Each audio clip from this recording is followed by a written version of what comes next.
আর সেই আমি কিনা এত সহজে তোমাদের হাতে নিজেকে সঁপে দিব? এই কথা ভাবলে কি করে? এখান থেকে পালানোর কোনো পথ খোলা নেই, তাই ভালো এটাই হবে, নিজেকে আমাদের হাতে সঁপে দাও। সরি অফিসার, আমি তো তাড়াতাড়ি তোমাদের হাতের নাগালে আসছি না। অনন্যা শয়তানি হাসিয়ে দিল।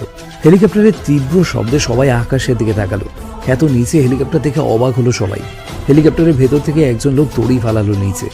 অনন্যা ইশারা করতেই যে গার্ড সকালকে ধরে রেখেছিল, সেই গার্ড এক হাতে সকালকে ধরে অন্য হাতে শক্ত করে দড়ি ধরল। সাথে সাথে হেলিকপ্টার সেখান থেকে উড়ে আরো উপরে চলে গেল। হেলিকপ্টারের ভেতরে থাকা লোকগুলো দড়ি টেনে গার্ড সহ সকালকে উপরে তুলে নিল। ও শিট, অনন্যা এটা কি করলে?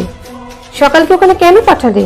তোমরা তো আমাকে এত সহজে এখান থেকে যেতে দিতে না, তাই ওকে গুটি হিসেবে ব্যবহার করতে হলো। এখন ভালো মানুষের মতো আমাকে এখান থেকে যেতে দাও, নয়তো সকলকে সারা জীবনের মতো উপরে পাঠিয়ে দিব। তোমাকে আমি... মিহু রেগে অনন্যার দিকে এগিয়ে যেতে গেলে মেঘ ধরে ফেললো ওকে। মিহু অগ্নি দৃষ্টিতে তাকালো ওর দিকে। ওর দৃষ্টি উপেক্ষা করে মেঘ বলল, পাগলামি করতে যাবেন না, সকালকে বাঁচাতে হবে আমাদের।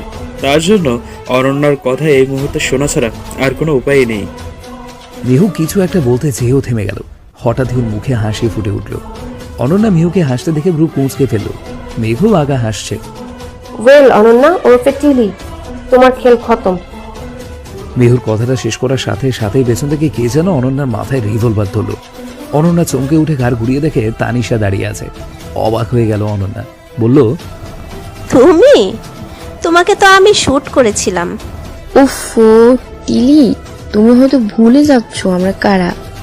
এরকম একটা দুটো গুলি আমাদের হাতে পায়ে লাগতেই পারে, তাই বলে তো আমরা দিনের পর দিন হসপিটালে পড়ে থাকবো না, তাই না? এরকম অনেক গুলি খেয়েছি, তাও তোমাদের মতো অমানুষদের ছেড়ে দিইনি কখনো। তানিশার কথা শেষ হতেই দাঁতে দাঁত চেপে তাকিয়ে রইল অনন্যা ওর দিকে। ভেতরে ভেতরে অনেকটা ভয় কাজ করছে, কিন্তু তার চেহারায় প্রকাশ করছে না। কপাল বেয়ে ঘাম ঝরে পড়ছে ওর। একবার উপরে হেলিকপ্টারে থাকা সকালের দিকে তাকালো, আরেকবার পাশে থাকা নিলামের দিকে তাকালো। মিহু নিলামের কাছে এগিয়ে যেতে গেলেই অনন্যা গার্ডকে চোখে চোখে ইশারা করলো। নিলামকে ধরতে গেলেই পেছন থেকে একটা রড বের করে মিহুর মাথায় জোরে বাড়ি দিল গার্ড। মিহু চিৎকার করে মাথায় হাত দিয়ে নিচে বসে পড়ল। তা দেখে চমকে উঠল মেঘ। তানিশাও ভয় পেয়ে মিহুর দিকে তাকালো। সুযোগ বুঝে অনন্যা তানিশার হাত মোচো দিয়ে রিভলভার ফেলে দিয়ে দৌড় দিল। গার্ডও নিলামকে ধাক্কা দিয়ে ফেলে দিয়ে অনন্যার পেছন পেছন দৌড় লাগালো। মেঘ দৌড়ে মিহুর কাছে আস্তে আস্তে পেছন থেকেই অনন্যাকে শুট করে দিল। তানিশা রিভলভার উঠিয়ে সেই গার্ডকে শুট করে দিল। স্নিগ্ধ দৌড়ে এসে নিলামকে ধরল। মেঘ মিহুকে ধরতেই ওর বুকের ভেতরটা থুপ করে উঠল। মাথার একপাশে পুরো ভিজে গেছে রক্তে। মিহুর এক হাত লাল হয়ে গেছে রক্ত লেগে। তানিশাও ততক্ষণে এসে মিহুকে ধরে ফেলেছে। চোখ দুটো লাল হয়ে গেছে মিহুর, পানি পড়ছে চোখ থেকে।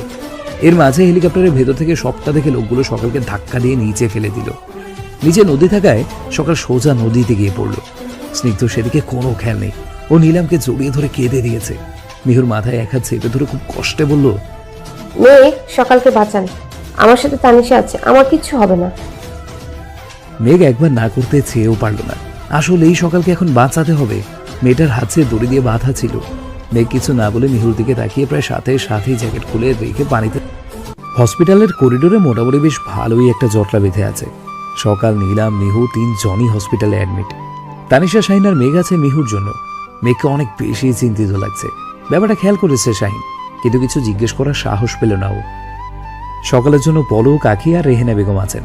রেহেনা বেগম তো রীতিমতো কান্নাকাটি শুরু করে দিয়েছেন। পলকের চেহারা দেখে মনে হচ্ছে আরেকটু হলেই কেঁদে দেবে ও। আখিও মোটামুটি ভালোই টেনশনে আছে, তবে ওর টেনশন সকাল, নিলাম দুজনকে নিয়েই। নিলামকে আইসিইউতে রাখা হয়েছে। ওর অবস্থা খুবই খারাপ ছিল। স্নিগ্ধ নিজেই নিলামের চিকিৎসা করছে। ওর চিকিৎসায় যাতে কোনো ত্রুটি না থাকে তার জন্য নিজেই দায়িত্ব নিয়েছে নিলামের চিকিৎসার। এখনো পর্যন্ত স্নিগ্ধকে আইসিইউ থেকে বের হতে দেখা যায়নি এক মুহূর্তের জন্য। আইসিইউর বাইরে নিলামের মা শিহা বসে আছে। তারা নিলামের খবর পেয়ে অনেক অবাক হয়ে গিয়েছিলেন। নিলাম যে বেঁচে আছে এই আশা করাই ছেড়ে দিয়েছিলেন ওনারা। তবে আজ খবর পেয়ে অনেক শান্তি লাগছে। স্নিগ্ধর মা আসমা বেগম হসপিটালে এসে নিলামের মায়ের কাছে আগে না গিয়ে উনি সকালের মায়ের কাছে গেলেন। আপা, বৌমা কেমন আছে? চিন্তা করবেন আপা, সব ঠিক হয়ে যাবে। বৌমা সুস্থ হয়ে যাবে খুব শীঘ্রই।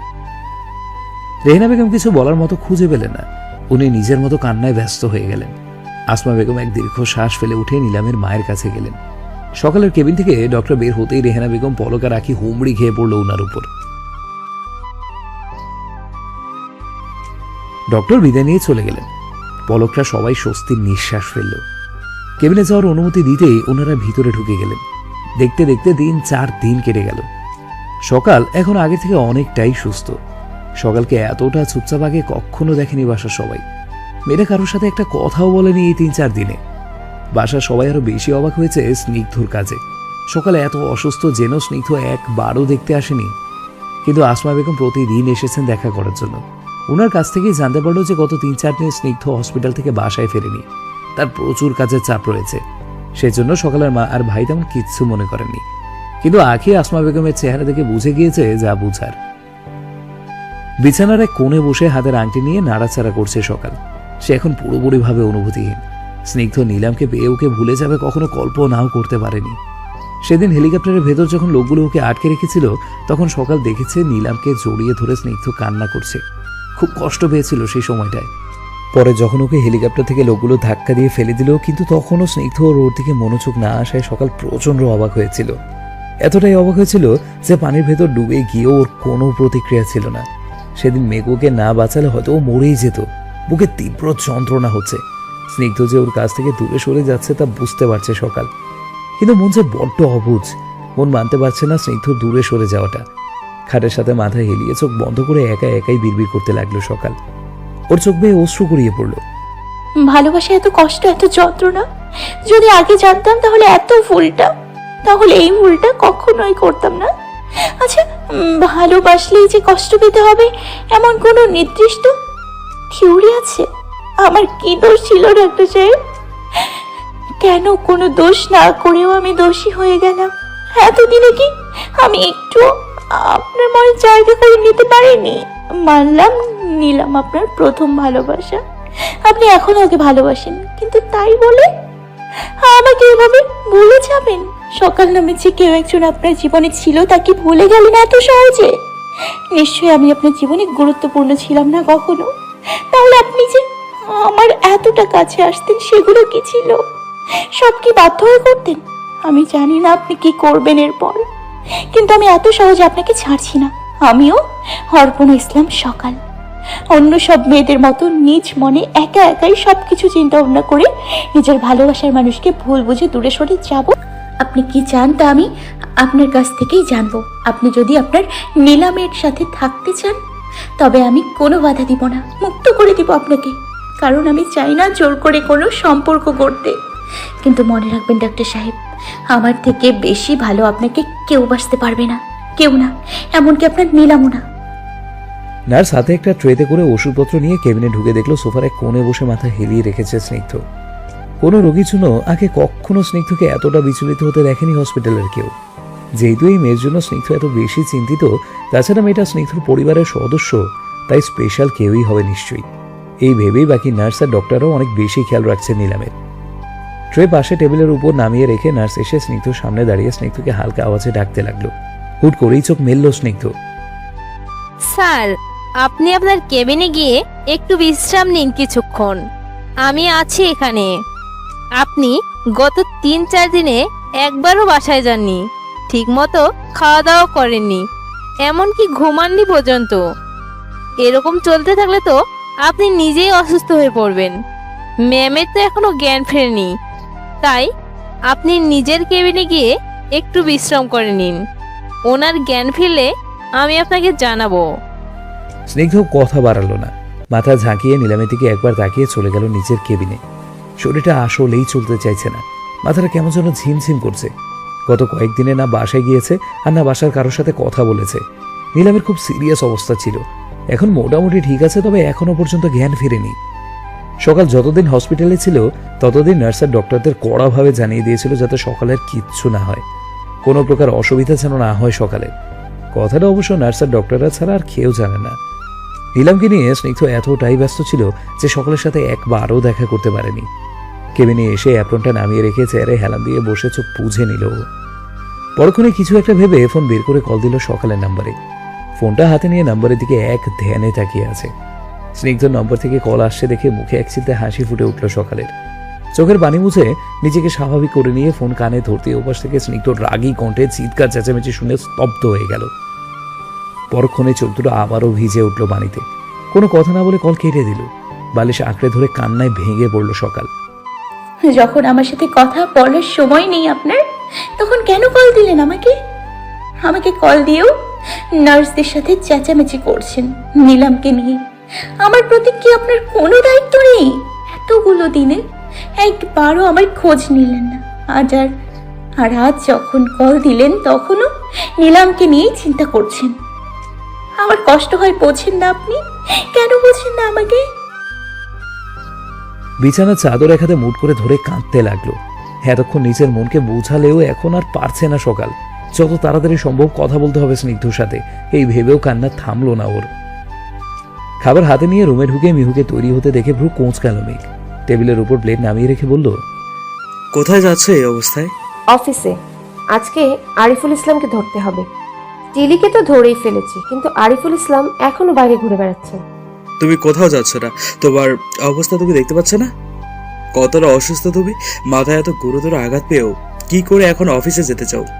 লিসেন, আমি ঠিক আছি। এই সামান্য আঘাত কখনো আমাকে কাবু করতে পারবে না।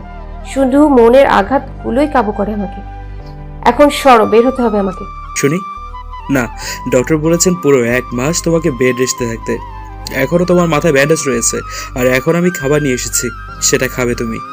জোরাজোরি আমার একদম পছন্দ নয়। কথাটা জেনেও তুমি আমার উপর জোর খাটাচ্ছ। হ্যাঁ হ্যাঁ, খাটাচ্ছি জোর, কারণ আমার অধিকার আছে তোমার উপর জোর খাটানোর। রিয়েলি? ও প্লিজ, হাসিও না আমাকে। অনেক ভালো কৌতুক ছিল। এখন সরো এখান থেকে, আমার মেজাজ খারাপ করবে না একদম। Sorry dear. মিহুর কোমর চড়িয়ে ধরে কাছে এনে ওকে নিয়ে সোফায় বসে গেল মেঘ। ওর কোলে মিহুকে বসিয়ে এক হাত দিয়ে মিহু হাত সহ ওকে জড়িয়ে ধরে বসে আছে, যাতে বেশি ছোটাছুটি না করতে পারে। মিহু রেগে বম হয়ে গেছে। মেঘের দিকে এমন ভাবে তাকালো মনে হচ্ছে এক্ষুনি গিলে খাবে মেঘকেও। হাসলো মেঘ। মিহু কিছু বলার জন্য মুখ খুলতেই মেঘ খাবার ঢুকিয়ে দিল ওর মুখে। রাগে দুঃখে কিছু বলতে না পেরে খাবার চিবুতে লাগলো মিহু।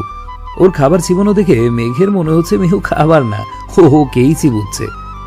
মিহু যখনই কিছু বলার জন্য মুখ খুলে মেঘ তখনই খাবার ঢুকিয়ে দেয় মিহুর মুখে। এভাবেই সম্পূর্ণ খাবার খাইয়ে দিল মেঘ মিহুকে। খাবার শেষ হতেই মিহুকে ছেড়ে দিল মেঘ। রাগে ফুসতে ফুসতে কিছু না বলে উঠে গেল মিহু ওর কোল থেকে। মেঘের পায়ে নিজের পা দিয়ে জোরে একটা বাড়া দিয়ে হন হন করে বেরিয়ে গেল রুম থেকে। পুরো বাড়ি নিশ্চুপ হয়ে আছে। একটা সুই পড়লেও যেন স্পষ্ট আওয়াজ পাওয়া যাবে। ড্রয়িং রুমের সোফায় বসে কেঁদে যাচ্ছেন রেহেনে বেগম। পলক আর রাখি স্তব্ধ হয়ে দাঁড়িয়ে আছে। সকাল এতক্ষণ মূর্তির মতো দাঁড়িয়েছিল, কিন্তু আরিফুল ইসলামের স্বীকারোক্তি শুনে দাঁড়ানো থেকে থপ করে ফ্লোরে বসে পড়ল ও। চোখের পানি যেন একদম শুকিয়ে গেছে ওর। এক ধ্যানে সামনে তাকিয়ে আছে। সবার সামনে মাথা নিচু করে দাঁড়িয়ে আছে আরিফুল ইসলাম। কিছুক্ষণ আগেই সিআইডি অফিসাররা এসেছে সকালে বাবাকে গ্রেফতার করতে।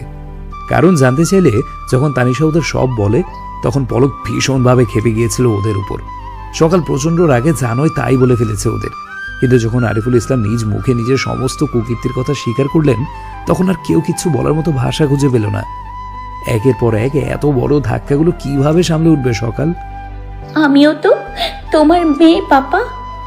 আমাকে তুমি সব সময় মাথায় তুলে রাজকুমারীর থেকে কোনো অংশে কম আরামে রাখোনি। তুমি সবসময় পরিবারের জান বলতে আমাকে। যেসব মেয়েদের তুমি কিডন্যাপ করে বিদেশে পাচার করেছো, তারাও তো তাদের পরিবারের জান ছিল, তাই না? তাহলে কেন করলে এমন?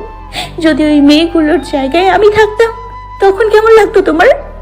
ওই মেয়েগুলো তোমার কেউ ছিল না বলে তুমি ওদের সাথে এরকম অমানসিক আচরণ করতে পেরেছো, তাই না? আরিফুল ইসলামের চোখ বেয়ে পানি গড়িয়ে পড়ল। যে মেয়ের চোখে এতদিন নিজের জন্য ভালোবাসা আর সম্মান দেখেছে, সেই মেয়ের চোখে আজ ঘৃণা দেখতে পাচ্ছে আরিফুল ইসলাম। নিজেকে খুবই নিকৃষ্ট মনে হচ্ছে তার। সকাল হঠাৎ চিৎকার করে কাঁদতে লাগলো। পলকের চোখ বেয়েও পানি গড়িয়ে পড়ছে। ও কিছু না বলে নিচে বসে জড়িয়ে ধরল সকালকে। মেঘ, মিহু, তানিশা আর শাহিনের কাছে খুব খারাপ লাগলো ব্যাপারটা, কিন্তু ওদের কিছু করার নেই। মেঘ হ্যান্ডকাফ বের করতে গেলে মিহু ওকে আটকে দিল। হ্যান্ডকাপ পরানোর দরকার নেই, উনি পালাবেন না। এমনি নিয়ে চলুন ওনাকে। মেঘ মাথা নাড়িয়ে আরিফুল ইসলামকে ওদের সাথে আসতে বলল। আরিফুল ইসলাম কোনো কথা না বলে চুপচাপ ওদের সাথে বেরিয়ে এলেন বাসা থেকে। বাসার বাইরে মিডিয়া লোক ভিড় জমিয়েছে। তাদেরকে আটকে রেখেছে বাসার বডিগার্ডরা। আরিফুল ইসলামকে গাড়িতে উঠিয়ে ওনাকে নিয়ে চলে গেল অফিসাররা। বাসার সবার উপর নেমে এসেছে শোকের ছায়া। সকাল চিৎকার করে কাঁদতে কাঁদতে একসময় পলকের বুকেই অজ্ঞান হয়ে গেল। প্রতিটা নার্স বেশ সাবধানে কাজ করছে। কিছুক্ষণ আগে স্নিগ্ধ ঝাড়ি খেয়ে সবাই তটস্থ হয়ে গেছে। নীলামের পাশে বসে আছে স্নিগ্ধ। কিছুক্ষণ আগেই জ্ঞান ফিরেছে নীলামের। মাঝখানে হঠাৎ ও শ্বাস নিতে সমস্যা হচ্ছিল জেনে নার্সদের ধমকিয়ে একাকার করে ফেলেছিল স্নিগ্ধ। নীলাম অপলক দৃষ্টিতে তাকিয়ে আছে স্নিগ্ধর দিকে, কিন্তু স্নিগ্ধ দৃষ্টি ওর হাতে থাকা নীলামের রিপোর্টের দিকে। কতদিন পর স্নিগ্ধকে দেখছে নীলাম। ছেলেটা আগের থেকে বেশি সুন্দর হয়ে গেছে, কিছুটা শুকিয়ে গেছে অবশ্য, কিন্তু তাও খারাপ লাগছে না দেখতে। রিপোর্ট দেখে ফাইল বন্ধ করে নীলামের দিকে তাকালো স্নিগ্ধ। একটু অস্বস্তি বোধ হচ্ছে ওর। এখন কেমন লাগছে? ভালো। ঠিক আছে, তাহলে তুমি বিশ্রাম করো। কেমন আছো তুমি? আলহামদুলিল্লাহ ভালো। তোমাকে দেখে আরো ভালো লাগছে। এখন এত কথা বলা ঠিক হবে না তোমার। তুমি বিশ্রাম নাও, আমি আসছি। স্নিগ্ধ নীলামের কেবিন থেকে বেরিয়ে গেল। ও যদি একবার পেছন ফিরে তাকাতো তাহলে বিস্মিত চোখে নীলামের অবাক হওয়া চেহারাটা হয়তো দেখতে পেত। স্নিগ্ধর ব্যবহার খুবই অদ্ভুত লাগলো নীলামের কাছে। কেন যেন মনে হলো ওর প্রতি স্নিগ্ধর যে অনুভূতিগুলো ছিল তা এখন আর নেই। আমার কেন মনে হচ্ছে স্নিগ্ধ আমাকে উপেক্ষা করে চলে গেল। আচ্ছা, ওকে আমাকে এখন আর ভালোবাসে না? সময়ের সাথে সাথে কি আমার প্রতি ওর ভালোবাসাটা ওর জীবন থেকে মুছে গেছে? নীলামের মনে এরকম আরো অনেক প্রশ্ন ঘুরপাক খেতে লাগলো। এখনো নিজের বিষয় কাটিয়ে উঠতে পারছে না নীলাম। কেবিনে এসে বসতে একজন নার্স ওর কেবিনের দরজায় নক করলো। স্নিগ্ধ তাকে ভেতরে আসতে বলে সোজা হয়ে বসলো চেয়ারে। স্যার, ডক্টর পাভেল একটা জরুরি কাজে বাইরে গিয়েছেন। উনি বলেছিলেন ওনার একজন পেশেন্ট আসবেন, তার রিপোর্টগুলো যাতে আপনি একটু দেখে নেন। আচ্ছা, পেশেন্ট এসেছে? জি, বাইরে অপেক্ষা করছে। পাঠিয়ে দিন। স্নিগ্ধ নীলামের রিপোর্টটা ড্রয়ারে রেখে দিল। পেশেন্ট কেবিনে নক করে ভেতরে প্রবেশ করলো। স্নিগ্ধ তাকে দেখে অবাক হয়ে গেল, কারণ লোকটি নীলামের অফিসের বস, যাকে এতদিন নীলামের মৃত্যুর কারণ ভাবত স্নিগ্ধ। এই মুহূর্তে খুব খারাপ লাগছে স্নিগ্ধর। অকারণে একজনকে এতদিন মনে মনে দোষারোপ করে গেছে ও। স্নিগ্ধ দাঁড়িয়ে ওনাকে সালাম দিল। আরে তুমি? জি আঙ্কেল, আমি। আসুন, বসুন এখানে। ডাক্তার পাভেল তোমার কথাই বলেছিল তাহলে? জি। তা কেমন আছো বলো? আলহামদুলিল্লাহ ভালো আছি। আপনি কেমন আছেন? ভালো। এই যে রিপোর্টগুলো দেখতে এসেছি আমি। আঙ্কেল, আসলে আমার আপনাকে সরি বলার ছিল। কেন? এতদিন আমি ভাবতাম আপনি নীলামকে লাস্ট যে নিউজটা করতে দিয়েছিলেন সেই নিউজটা করার জন্যই ও মারা গিয়েছে। এই জন্য আপনার প্রতি আমার একটা চাপা রাখছিল মনে, কিন্তু আমি ভুল ছিলাম। তা তোমার এই ভুল ধারণাটা ভাঙলো কি করে? নীলাম বেঁচে আছে, আর ওকে এতদিন কিডন্যাপ করে রাখা হয়েছিল।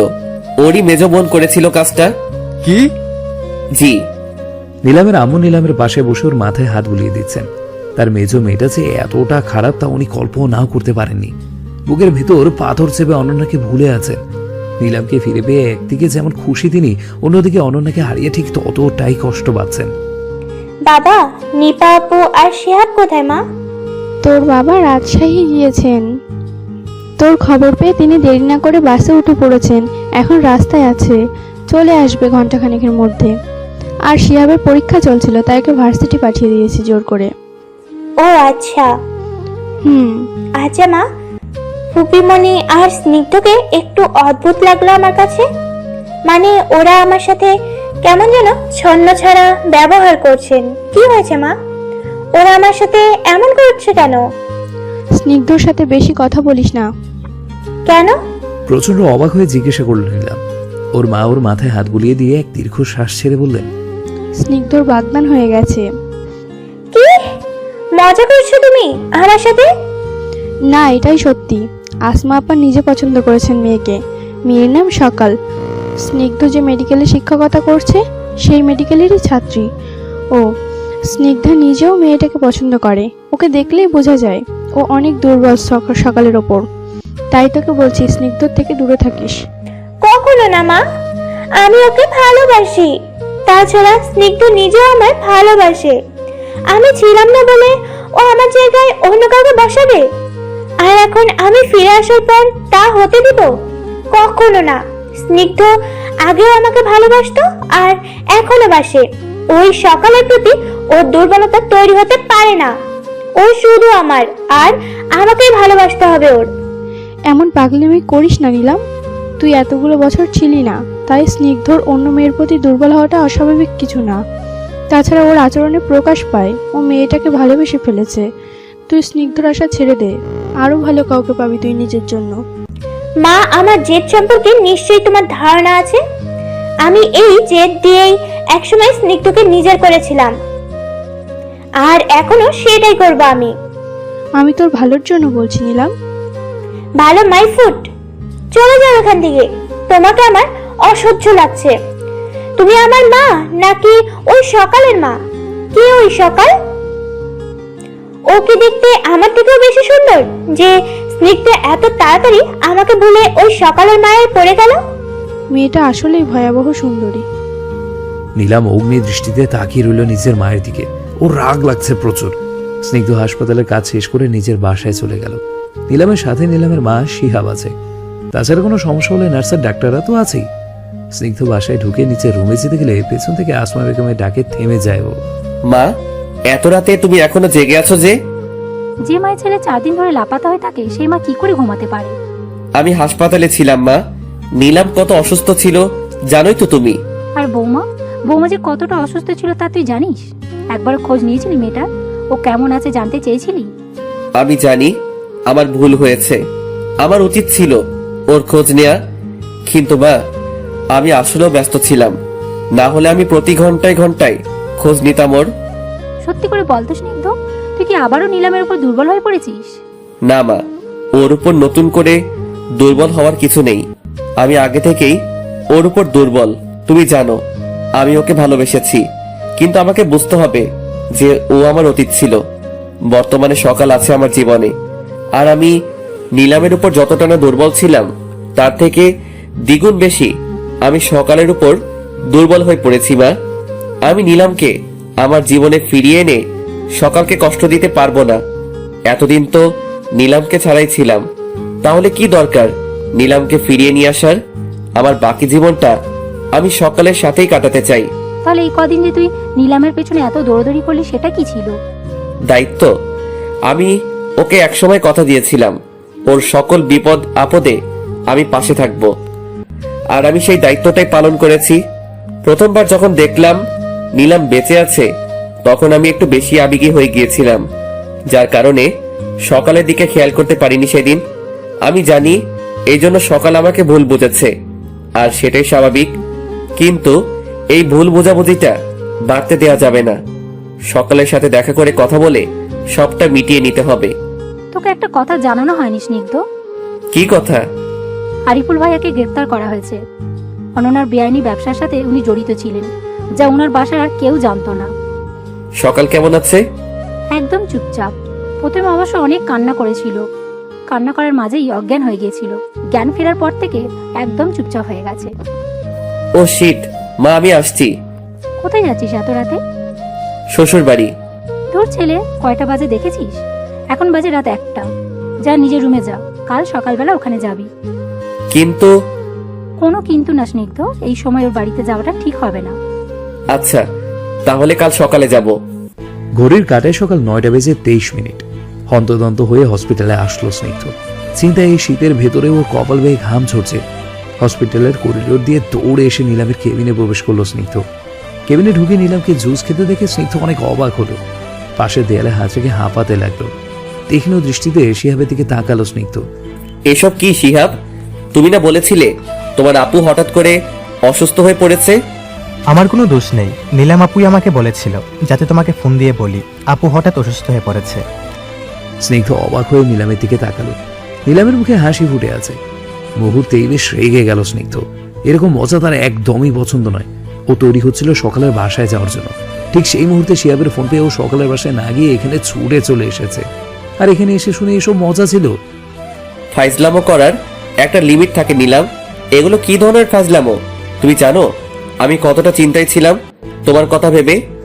আমি জানতাম স্নিগ্ধ তুমি আমার অসুস্থতার কথা শুনলে ঠিকই সব ছেড়ে দৌড়ে আমার কাছে চলে আসবে, কিন্তু এই সামান্য কথাটা শিহাব বা মা কেউ বুঝতেই চাইছিল না। মানে? মা বলছিল তুমি নাকি আমাকে আর ভালোবাসো না, কোথাকার কোন সকাল নামের একটা মেয়েকে পছন্দ করা শুরু করছো, আবার তার সাথে নাকি তোমার বাগদানো হয়ে গিয়েছে। আমি জানি তুমি আমাকে ভালোবাসো আর আমাকে ছাড়া অন্য কারোর কথা চিন্তাও করতে পারো না। তুমি তুমি ওই মেয়েকে বিয়ে করতে রাজি হয়েছো শুধুমাত্র ফুপিমনির কারণে। কিন্তু স্নিগ্ধ, এখন তো আমি ফিরে এসেছি, এখন আর ওই মেয়েকে বিয়ে করার কোনো মানেই হয় না। ওই সকালের সাথে তুমি বিয়ে ভেঙে দিবে, আর আজ থেকে ঠিক 1 মাস পরে তোমার আর সকালের বিয়ে হওয়ার কথা ছিল না? সেখানে সকালের জায়গায় তোমার আর আমার বিয়ে হবে। আমি জানি, আমি না বললেও তুমি এই কাজগুলো করতে, কিন্তু তবুও ভালোবাসি তো তোমাকে, তাই না? বলে থাকতে পারলাম না কথাগুলো। কখন আমাকে ছেড়ে যেও না স্নিগ্ধ। নীলাম নিজের মনের ভেতর এক প্রকার জেদ নিয়েই কথাগুলো বলল। স্নিগ্ধর পেছনে তাকিয়ে মনে মনে হাসলো সে। তারপর কোনো কিছু না ভেবেই হুট করে জড়িয়ে ধরল স্নিগ্ধকে। কেবিনের বাইরে দাঁড়িয়ে স্নিগ্ধ আর নীলামের দিকে তাকিয়ে চোখের পানি ফেলছে সকাল। প্রায় ঘন্টাখানেক আগে এখানে এসেছে ও। শিহাবকে দিয়ে সকালের নাম্বার জোগাড় করে নীলামই সকালকে কল দিয়ে ডেকেছিল কথা বলার জন্য।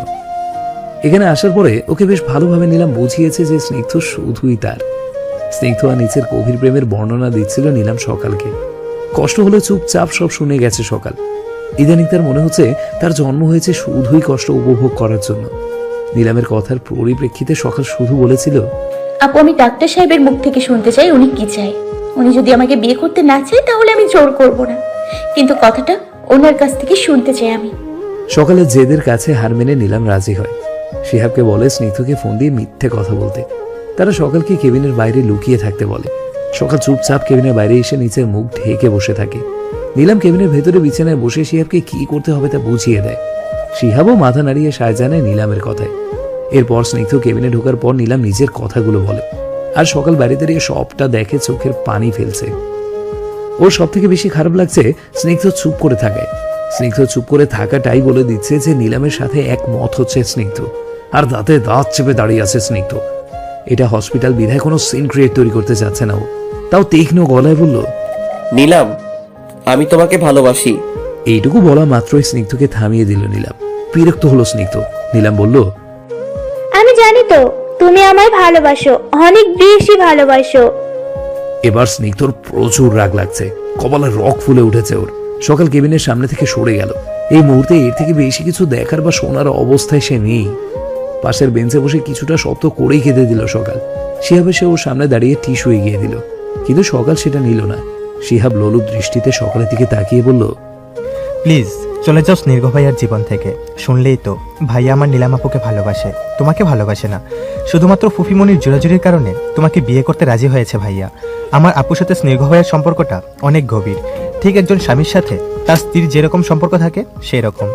এখন তুমি যদি জোর করে ভাইয়াকে বিয়ে করো তাহলে আমার আপুর কি হবে? কে বিয়ে করবে ওকে? এমনিতেই এতগুলো বছর আপু লাপাত্তা ছিল। চাইলে তুমি ভাইয়ার বাসায় গিয়ে ভাইয়ার রুমটা দেখতে পারো। ভাইয়া এখনো নীলাম আপুকে ভালোবাসে, তার প্রমাণ হলো স্নিগ্ধ ভাইয়ার রুমে টাঙানো নীলাম আপুর ছবিটা। সকালের মনে পড়ল সেই দিনের কথা, যেদিন স্নিগ্ধ রুমে গিয়ে নিজে চেক করেছিল আসলেই নীলামের ছবি আছে কিনা। হ্যাঁ, তার স্পষ্ট মনে আছে সেখানে নীলামের একটা বিশাল ছবি টাঙানো ছিল। তাছাড়া একটু আগেই তো ও সামনে স্নিগ্ধ নীলামকে জড়িয়ে ধরে ভালোবাসি বলল। তার মানে ও আসলেই স্নিগ্ধ আর নীলামের মাঝে তৃতীয় ব্যক্তি। হয়তো গতকাল স্নিগ্ধকে এই কথা বলার জন্যই কল দিয়েছিল। সকাল কিছু না বলে উঠে দাঁড়ালো, ওড়না দিয়ে চোখের পানি মুছে নিল। আমি শেষবারের মতো ডক্টর সাহেবের সাথে কথা বলতে চাই। না, কিছুটা চেঁচিয়েই বলে উঠল শিহাব। সকাল অবাক হয়ে শিহাবের দিকে তাকাতেই শিহাব জোরপূর্বক হেসে আমতা আমতা করে বলল, না মানে কি দরকার দেখা করার? তুমি এমনিতেও কষ্ট পাচ্ছ, ভাইয়ার সামনে গেলে তোমার আরো কষ্ট হবে। তাছাড়া স্নিগ্ধ ভাইয়ার নিজের ভিতরে প্রচন্ড অপরাধবোধ কাজ করছে তোমাকে কিভাবে কথাগুলো বলবে এই ভেবে।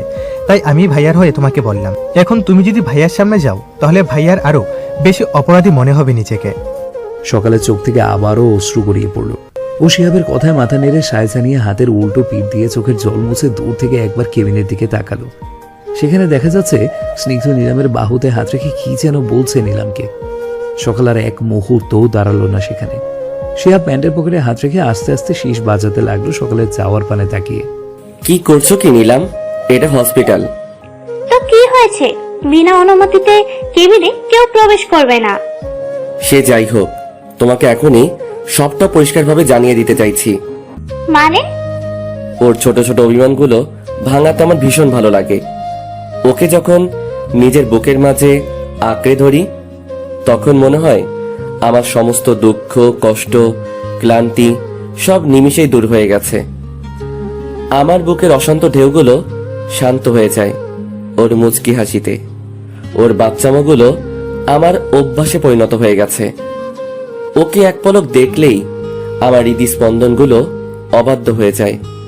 ওর কাজল কালো ডাগরাখি দুটিতে আমি নিজের সর্বনাশ অনেক আগে দেখেছিলাম, কিন্তু এই কথাটা ওকে বলার মতো সঠিক সময় পাইনি আমি।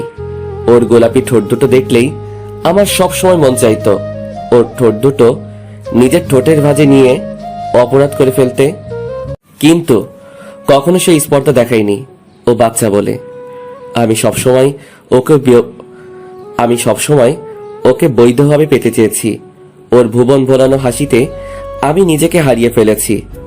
মোট কথা হলো, সকাল আমার ভালো থাকার মেডিসিন। যাই হয়ে যাক না কেন, ওকে ছাড়া আমার চলবে না। এই স্নিগ্ধতার শেষ নিঃশ্বাসটুকু সেদিনই তার সকালের নামে করে দিয়েছে, যেদিন জানতে পেরেছি আমি ওকে ভালোবেসে ফেলেছি। সকালের প্রতি নিজের অনুভূতিগুলো ব্যক্ত করার সময় স্নিগ্ধর চোখে মুখে ছিল এক অন্যরকম উজ্জ্বলতা। ওর মুখে লেগেছিল হাসি। ওকে দেখে মনে হচ্ছিল সকালকে সম্পূর্ণভাবে নিজের সামনে কল্পনা করে কথাগুলো বলছে। নীলাম অবাক হয়ে তাকিয়ে রইল। স্নিগ্ধ যখন তার প্রেমে পড়েছিল তখনও এতটা পাগলামি করতে দেখেনি ও স্নিগ্ধকে। কখনোই তার প্রতি এত বেশি মুগ্ধ হতে দেখেনি নীলাম স্নিগ্ধকে। তবে কি স্নিগ্ধ সকালকে যতটা ভালোবাসে ততটা ভালো ওকে কখনোই বাসেনি? স্নিগ্ধ নীলামের দিকে তাকিয়ে বলল, জানি না তুমি কি ভাবছো, তবে আমি আশা করব তুমি আমাকে বুঝবে। আমাদের ভেতরে যা ছিল তা পুরনো হয়ে গেছে।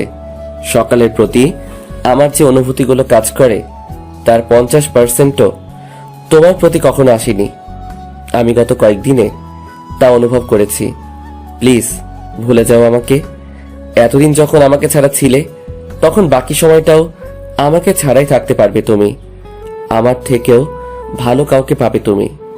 তাই আমার আশা ছেড়ে দাও, আর প্লিজ নিজের কোনো ক্ষতি করবে না। আসছি। স্নিগ্ধ নীলামের কেবিন থেকে বেরিয়ে এলো। হসপিটাল থেকে বের হওয়ার জন্য পা বাড়াতেই স্নিগ্ধর অ্যাসিস্ট্যান্ট এসে বলল, স্যার আজকে আপনার সারাদিন খুব ব্যস্ততার মধ্যে কাটবে। পরপতিটা সার্জারি আছে যা আজই করতে হবে। এছাড়া কতগুলো বিএপি পেশেন্টের সাথে অ্যাপয়েন্টমেন্ট আছে। এই শিডিউলটা কি কোনোভাবে বদলানো যাবে না? না মানে আমার ব্যক্তিগত কিছু দরকারি কাজ ছিল। স্যার এইগুলো গত পরশু দিনের সিরিয়াল, সেই জন্য আপনি বলেছেন চেঞ্জ করে দিতে, তাই চেঞ্জ করে দিয়েছিলাম। কিন্তু আজ এইগুলো চেঞ্জ করার কোনো উপায় নেই। আচ্ছা ঠিক আছে, চলো। স্নিগ্ধ চিন্তিত হয়ে নিজের কেবিনে চলে গেল। নীলাম নিজের কেবিনে বিছানায় হাত মুঠো করে বসে আছে। চোখ বন্ধ করে জোরে জোরে শ্বাস নিয়ে নিজের কান্না থামানোর চেষ্টা করে যাচ্ছে ও। স্নিগ্ধর কথাগুলো শুনে নিজের কান্না ধরে রাখতে পারছে না নীলাম। সত্যি সত্যি সকাল জিতে নিয়েছে স্নিগ্ধকে। 2 বছর রিলেশনশিপে থাকার পরেও স্নিগ্ধকে এতটা ভালোবাসতে পারেনি যতটা কয়েক মাসে সকালকে বেসে ফেলেছে। খুব কষ্ট হচ্ছে নীলামের, দম বন্ধ হয়ে আসতে চাইছে। আজ ওর চেয়ে ধীরে গেছে। সারাদিন এত এত পরিশ্রম করে ক্লান্তি নিয়ে চেয়ারে বসে আছে স্নিগ্ধ। রাত 2টোর বেশি বাজছে। চেয়ার ছেড়ে উঠে স্ট্যাটোস্কোপ আর অ্যাপ্রনটা হাতে নিয়ে বেরিয়ে গেল হসপিটাল থেকে। বাসায় এসে গোসল করে শুতে গেলেই আসমা বেগম রুমে ঢুকলেন প্লেটে করে খাবার নিয়ে। স্নিগ্ধ হাসলো এত রাতে মাকে দেখে। ও যে সারাদিনে কিচ্ছু মুখে দেয়নি তা না বললেও বুঝে গেছে ওর মা। সন্তানরা কিছু বলার আগেই সব বুঝে যায় মায়েরা। তাই তো পৃথিবীতে সকল মায়েদের স্থান উঁচুতে রাখা হয়েছে। জানি সারাদিন কিছুই খাসনি তুই, তাই কথা না বাড়িয়ে লক্ষ্মী ছেলের মতো এসে পাশে বসতো, আমি খাইয়ে দিচ্ছি। আচ্ছা। স্নিগ্ধকে খাইয়ে শেষ করে উঠে চলে গেলেন আসমা বেগম। পানি খেয়ে ফোনে সময় দেখে শুয়ে পড়ল স্নিগ্ধ। আগামীকাল তার ছুটি। কালকে সারাটা দিন সে শুধুমাত্র সকালের জন্য বরাদ্দ করে রেখেছে। মুচকি হেসে চোখ বুঝে নিল ও। স্নিগ্ধর ঘুম ভাঙল আজানের শব্দে। কিছুক্ষণ এপাশ ওপাশ করে চোখ মেলে ফোনটা হাতে নিল। সময় দেখে ওর চোখ কপালে উঠে গেল। তার মানে এখন আসরের আজান দিচ্ছে। তড়িঘড়ি করে লাফ দিয়ে উঠে বসলো স্নিগ্ধ। কোনো মতো বিছানা গুছিয়ে টাওয়ালার জামাকাপড় নিয়ে দৌড়ে ওয়াশরুমে চলে গেল। আচ্ছা এত দেরি কি করে হয়ে গেল ঘুম থেকে উঠতে? সেটাই স্নিগ্ধ বুঝে উঠতে পারছে না। ফ্রেশ হয়ে গোসল করে বেরিয়ে এসে তৈরি হয়ে ফোন টিপতে টিপতে সিঁড়ি বেয়ে নিচে নামতে লাগলো। ফোন পকেটে ঢুকিয়ে আশেপাশে তাকাতেই আসমা বেগমকে চুপচাপ সোফায় বসে থাকতে দেখি সেদিকে এগিয়ে গেল স্নিগ্ধ। কি হয়েছে মা, এত চুপচাপ কেন আজ? কোথাও যাচ্ছিস? হ্যাঁ, আমি একটু তোমার বৌমার সাথে দেখা করতে যাব। মেয়েটাকে অনেক দিন হয়েছে দেখি না, মনটা বড্ড আনচান আনচান করছে। আচ্ছা কি হয়েছে তোমার? আসমা বেগম কোনো কথা না বলে স্নিগ্ধর হাত ধরে কিছু একটা দিল হাতে।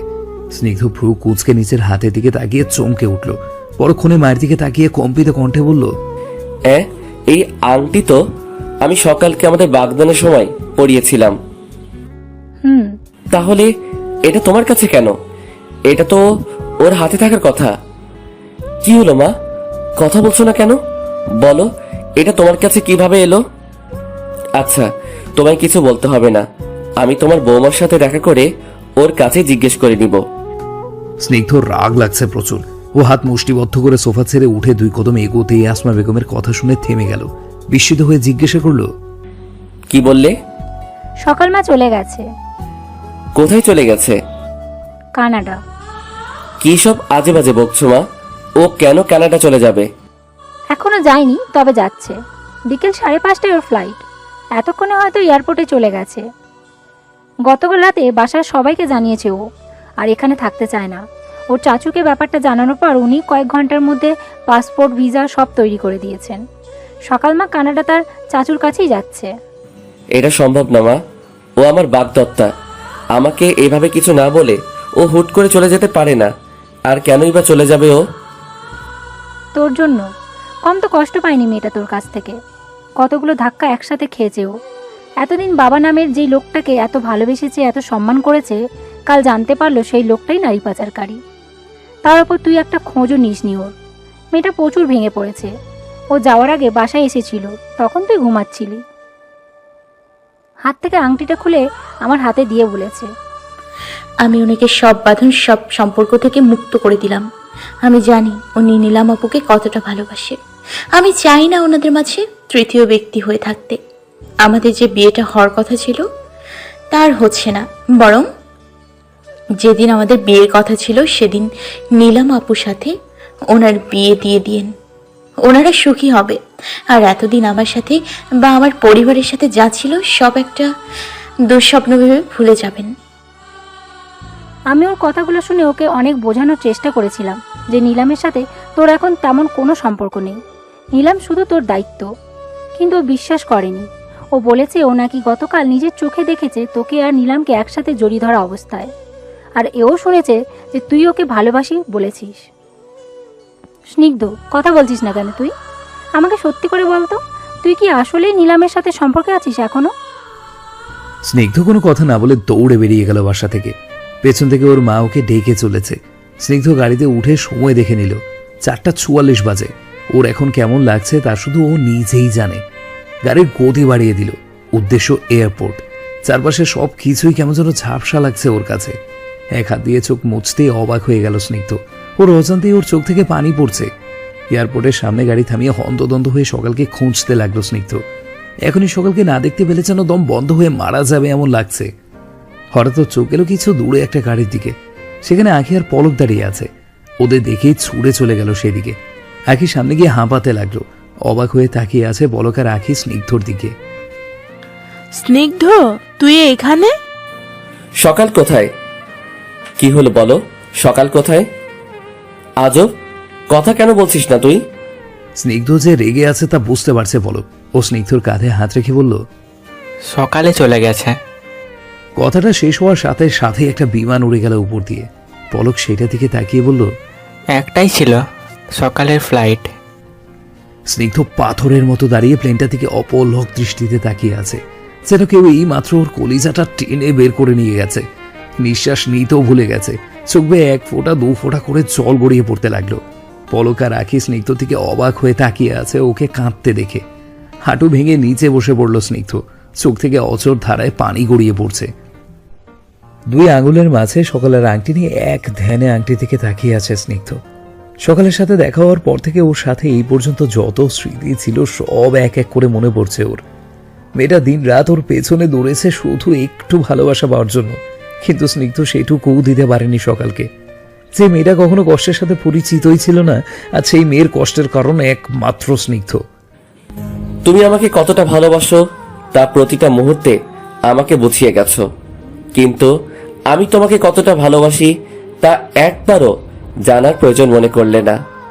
এতটুকু বিশ্বাস কি আমি অর্জন করতে পারিনি তোমার কাছ থেকে মিস বিকাল? একটু বিশ্বাস করতে আমাকে। তোমার ডাক্তার সাহেব কখনো নিজের কথা খেলাপ করে না।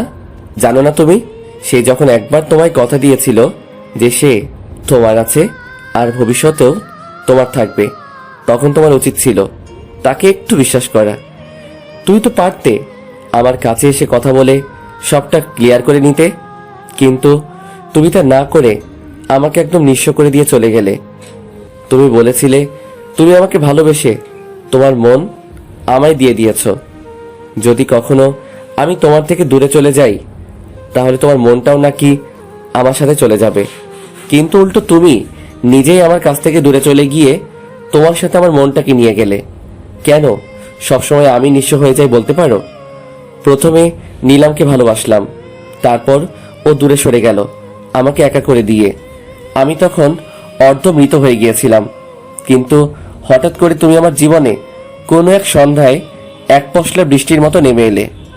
নতুন করে বাঁচার অনুপ্রেরণা দিলে আমাকে, আমার জীবনের সকল যন্ত্রণাকে ভুলতে সাহায্য করলে, আমাকে আবারও ভালোবাসতে বাধ্য করলে তোমাকে। কিন্তু এখন তুমিও আমাকে একা করে দিয়ে চলে গেলে। গেলে তো গেলে, একদম ভেঙে চুরমার করে দিয়ে গেলে আমাকে। আমি জানি আমি তোমাকে অনেক বেশি কষ্ট দিয়ে ফেলেছি, আর কখনো আমি তোমাকে কষ্ট দিব না, কথা দিচ্ছি আমি তোমাকে। প্লিজ ফিরে আসো মিস বিকাল। তোমার ডাক্তার সাহেব ভালো নেই তোমাকে ছাড়া, বড্ড বেশি ভালোবেসে ফেলেছি তোমাকে মিস বিকাল। প্লিজ ফিরে আসো। চোখ বন্ধ করে দেয়ালের সাথে মাথা হিলিয়ে দিল স্নিগ্ধ। চোখ থেকে পানি গড়িয়ে পড়ছে। নীলাম ছাদের দরজার সামনে দাঁড়িয়ে করুণ চোখে তাকিয়ে আছে স্নিগ্ধর দিকে। ওর চোখে পানি টলমল করছে স্নিগ্ধর অবস্থা দেখে। স্নিগ্ধর এই অবস্থা আজ নতুন নয়। 2 মাস আগে যখন স্নিগ্ধ জানতে পারে যে সকাল কানাডা চলে গেছে, তখন ও ভরা এয়ারপোর্টে সবার সামনে হাঁটু ভেঙে নিচে বসে চিৎকার করে কেঁদেছিল। পলকার আগে অনেক চেষ্টা করেছিল ওর কান্না থামানোর। একসময় স্নিগ্ধ কান্না থামিয়ে কোনো কথা না বলে চুপচাপ উঠে গাড়ি নিয়ে বাসায় চলে আসে। এরপর পুরো 3 দিন সে নিজের রুম থেকে বের হয়নি। আসমা বেগম, স্নিগ্ধর বাবা আর আখি এসে শত চেষ্টা করেও দরজা খোলাতে পারেনি স্নিগ্ধর রুমের। 3 দিন পর স্নিগ্ধ একাই রুম থেকে বেরিয়ে এসেছিল। একদম স্বাভাবিক লাগছিল তাকে দেখতে। সবার সামনে স্বাভাবিক থাকলেও শুধু সে নিজেই জানতো তার ভেতরে ঠিক কি চলছে। সেদিন সবার আগে স্নিগ্ধ হসপিটালে গিয়ে নীলামের কেবিনে ঢুকে কোনো কথা না বলে পরপর 2টো থাপ্পড় মেরেছিল নীলামকে। কারণ স্নিগ্ধ নীলামের চালটা বুঝতে পেরেছিল। আজ শুধুমাত্র নীলামের জন্য সে সকালকে হারিয়েছে। আসমা বেগম যখন বলেছিলেন সকাল হসপিটালে নীলামকে আর ওকে একসাথে দেখেছে, তখনই ও বুঝে গিয়েছিল যে এটা নীলামের চাল ছিল। সেদিন নীলামকে অনেক বকেছিল স্নিগ্ধ। ওর সাথে সব রকম সম্পর্ক ছিন্ন করে দিয়ে চলে গিয়েছিল। এরপর থেকে প্রতিদিন স্নিগ্ধর ডেইলি রুটিন ছিল আগের মতোই বাসা থেকে কলেজ আর সেখান থেকে হসপিটাল। তারপর প্রতিদিন রাতের বেলা এই ছাদে এসে বসে সকালের সাথে কাটানো স্মৃতি মনে করে সকালের আংটির দিকে তাকিয়ে একা একা কথা বলে স্নিগ্ধ। নীলাম প্রায়ই আসে এখানে, আর যখনই আসে স্নিগ্ধকে এই ছাদে বসে থাকতে দেখে আর সকালকে বলা স্নিগ্ধর প্রত্যেকটা কথা শুনে কাঁদেও। কিন্তু স্নিগ্ধ ওর সাথে একটাও কথা বলে না। নীলাম নিজেও নিজের করা ভুলটা বুঝতে পারে। সে নিজেও মনে মনে প্রার্থনা করে যাতে সকাল আবার ফিরে স্নিগ্ধর জীবনে। স্নিগ্ধর এমন অবস্থা আর দেখতে পারছে না নীলাম। কি হাল বানিয়েছে স্নিগ্ধ নিজের। স্নিগ্ধর দিকে তাকিয়ে কথাগুলো ভাবতে ভাবতেই বৃষ্টি শুরু হলো। টুপটাপ করে বৃষ্টির ফোঁটাগুলো স্নিগ্ধকে ভিজিয়ে দিচ্ছে। স্নিগ্ধ চোখ মেলে আকাশের দিকে তাকিয়ে আবারও চোখ বন্ধ করে নিল। এই বৃষ্টির ভেতরেও স্নিগ্ধকে ঠায় ওখানে বসে থাকতে দেখে অবাক হলো নীলাম। মুহূর্তে স্নিগ্ধর কণ্ঠে গান শুনে ওর চোখ থেকে জল গড়িয়ে পড়ল। গানের প্রতিটা কথা যে সকালকে ঘিরে বলছে স্নিগ্ধ তা বুঝতে পারছে নীলাম। এই বৃষ্টি ভেজা রাতে তুমি নেই বলে সময় আমার কাটে না, চাঁদ কেন আলো দেয় না, পাখি কেন গান গায় না, তারা কেন পথ দেখায় না, তুমি কেন কাছে আসো না। অ্যালার্মের শব্দে কম্বলের নিচ থেকে মাথা বের করে হাতরে ঘড়িটা খুঁজে অ্যালার্ম বন্ধ করে দিল সকাল। ঘড়ির কাঁটায় 7:30 বাজতে চলল। অথচ এখনো সকালকে নিচে নামতে না দেখে অনুভবের বুঝতে বাকি রইল না যে মেয়েটা এখনো ঘুমোচ্ছে। এক দীর্ঘ শ্বাস ফেলে সোফা ছেড়ে উঠে উপরে সকালের রুমে চলে এলো অনুভব। নিজেকে পুরো কম্বল দিয়ে ঢেকে রেখেছে সে। হাসলো অনুভব। এই মেয়েটা কি কোনোদিনও বড় হবে না? এত বড় ডাক্তার হয়ে গেল অথচ কাজকর্ম এখনো বাচ্চাদের মতো। অনুভব বিছানার পাশে বসে সকালের মুখের উপর থেকে কম্বল সরিয়ে দিল। মুখে আলো পড়ায় কিছুটা বিরক্ত হয়ে ভ্রুজোড়া কুঁচকে মুখ অন্যদিকে ফিরিয়ে নিল সকাল। অনুভব এক ধ্যানে তাকিয়ে রইল সকালের ওই চেহারার দিকে। মনে মনে বলল, এই মেয়েটা নিজের অজান্তেই যে আমাকে নিজের মায়ায় বেঁধে ফেলেছে তা কিও জানে। এই যে প্রতিদিন তার এই ঘুমন্ত মুখটাই মায়ায় পড়েছি আমি। কোনো কাজ উল্টো পাল্টা হলেই ঠোঁট দুটো উল্টে কান্না কান্না ভাব করে এনে ফেলে মুখে। আমি সেই মুখের মায়ায় পড়েছি। যখন ও খুশি হয়ে নিজের মিষ্টি হাসিটা দেয় তখন আমি ওর সেই মিষ্টি হাসিটার মায়ায় পড়ি। মেয়েটা যখন পূর্ণ কথাগুলো ভেবে কান্না করে তখন আমি ওর কান্না মাখা মুখটার মায়ায় পড়ি। মোট কথা ওর নিজের সব রকম রূপের মায়ায় আমাকে আটকে ফেলেছে। কিন্তু কখনো কি আমার মনের কথাটাও বুঝতে পারবে? আমি যে ওকে এই কয় বছরে কতটা ভালোবেসে ফেলেছি তা কি ও বুঝতে পারবে? আর যদি আমি বলে দিই তাহলে ও কি পারবে আমায় মেনে নিয়ে আমাকে ভালোবাসতে? ও কি আমার ভাগ্যে লেখা আছে? অনুভবের ভাবনার মাঝেই চোখ মেল সকাল। হঠাৎ ঘুম ভাঙতে অনুভবকে নিজের সামনে বসে থাকতে দেখে ভয় পেয়ে চিৎকার করে উঠে বসলো সকাল। অনুভব নিজেও হতভম্ব হয়ে গেল সকালের চিৎকারে। ও সকালের দিকে ফ্যাল ফ্যাল করে তাকিয়ে রইল। কিছুক্ষণ পর বুঝতে পেরে সকালে একাই থেমে গেল। চোখ মেলে জোর করে হাসার চেষ্টা করতেই দেখলো অনুভব রূপ কুঁচকে তাকিয়ে আছে ওর দিকে। সকাল ঢোক গিলে বলল, না মানে আসলে আসলে ঘুম ভাঙতেই তোমাকে হঠাৎ দেখে ভয় পেয়ে গেছিলাম। আমার চেহারাটা কি খুবই বাজে যে তুমি আমায় দেখে ভয় পেয়ে গেলে? আরে না, তা নয়। তাহলে ভয় পাও কেন? কি জানি। তুমি মানে আসলে একটা একটা সকালে জিজ্ঞাসু দৃষ্টি দেখে হেসে ফেলল অনুভব। হাত দিয়ে সকালের মাথার চুলগুলো একটু এলোমেলো করে দিয়ে উঠে দাঁড়িয়ে বলল, তাড়াতাড়ি ফ্রেশ হয়ে আসো, তোমাকে হসপিটালে যেতে হবে। নাহলে তোমার রোগীরা বলবে এ কেমন ডাক্তার যে নিজে কিনে হসপিটালে আসে দেরি করে। উফ, তুমি না একটা জাতা। আমার লেগ পুল না করলে কি তোমার ভালো লাগে না? একদম না। এই তুমি যাও তো, আমি ফ্রেশ হয়ে তৈরি হয়ে আসছি। ঠিক আছে। অনুভব চলে যেতেই সকাল তাড়াতাড়ি নিজের বিছানা গুছিয়ে জামাকাপড় নিয়ে ওয়াশরুমে চলে গেল। ফ্রেশ হয়ে সাবান নিয়ে বের হলো একেবারে। তাড়াতাড়ি করে তৈরি হয়ে হাতে অ্যাপ্রন আর স্ট্যাথোস্কোপ নিয়ে হাতখড়ি পড়তে পড়তে নিচে নেমে এলো। অনুভব সকালকে দেখে হাসলো। সকালও বিনিময়ে নিজের মিষ্টি হাসিটা দিল। চেয়ার টেনে দিল অনুভব সকালকে বসার জন্য। সকাল চেয়ারে বসে কোনো মতে ব্রেকফাস্ট করে উঠে পড়লো। অনুভবও উঠে পড়লো সকালের সাথে। গাড়িতে উঠতে উঠতে সকাল অনুভবকে উদ্দেশ্য করে বলল, কি দরকার তোমার প্রতিদিন আমাকে হসপিটালে পৌঁছে দেওয়ার? আমি একাই তো গাড়ি নিয়ে যেতে পারি। আমিও জানি যে তুমি একাই যেতে পারো, কিন্তু আমি যাই তোমাকে দেখে শুনে সাবধানে পৌঁছতে পারছো। তুমি তো বাচ্চা মেয়ে, বলা তো চাই না যদি কেউ তুলে নিয়ে যায়। হ্যাঁ, আমি তো খেলনা না যে যে কেউ আমাকে এসেই তুলে নিয়ে যাবে। হ্যাঁ, তো সোজা নাকি? তোমাকে তুলে নিয়ে যাওয়া শুধু সোজা না, অনেক সোজা। এই তুমি তো ঝগড়ুটে কেন বলো তো? সারাক্ষণ খালি আমার পেছনেই লেগে থাকো কেন? আর কাউকে পাও না জ্বালানোর জন্য? না, তুমি ছাড়া আমার কেই বা আছে? আমার এত কাছের। আমি তোমাকে জ্বালিয়ে যতটা মজা পাই অন্য কাউকে জ্বালিয়ে এতটা মজা পাওয়া যাবে না। বুঝেছি। এবার সামনে তাকিয়ে গাড়ি চালাও। হসপিটালের সামনে আসতেই সকাল অনুভবের কাছ থেকে বিদায় নিয়ে চলে গেল ভিতরে। অনুভব নিজেও মুচকি হেসে গাড়ি নিয়ে চলে গেল। সকাল নিচের কেবিনে এসে বসে সবকিছু ঠিকঠাক করে একটা ফাইল নিয়ে বসলো। একটু পরেই ওর একটা সার্জারি আছে। ফোনটা ব্যাগ থেকে বের করে টেবিলে নামিয়ে রাখতে গেলেই ফোনের ওয়ালপেপারে থাকা ছবিটার দিকে চোখ গেল ওর। মুহূর্তেই মনে পড়ে গেল কিছু পুরনো স্মৃতি। চোখ দুটো ছলছল করে উঠল। স্নিগ্ধ সেই মনোমুগ্ধকর মুচকি হাসি দেওয়া একটা ছবি সকাল নিচের ওয়ালপেপারে সেট করে রেখেছে। ছবিটার দিকে বেশ কিছুক্ষণ তাকিয়ে থেকে সুইচ অফ করে দিল ফোন। জোরে জোরে শ্বাস নিয়ে নিজেকে স্বাভাবিক করে নিল।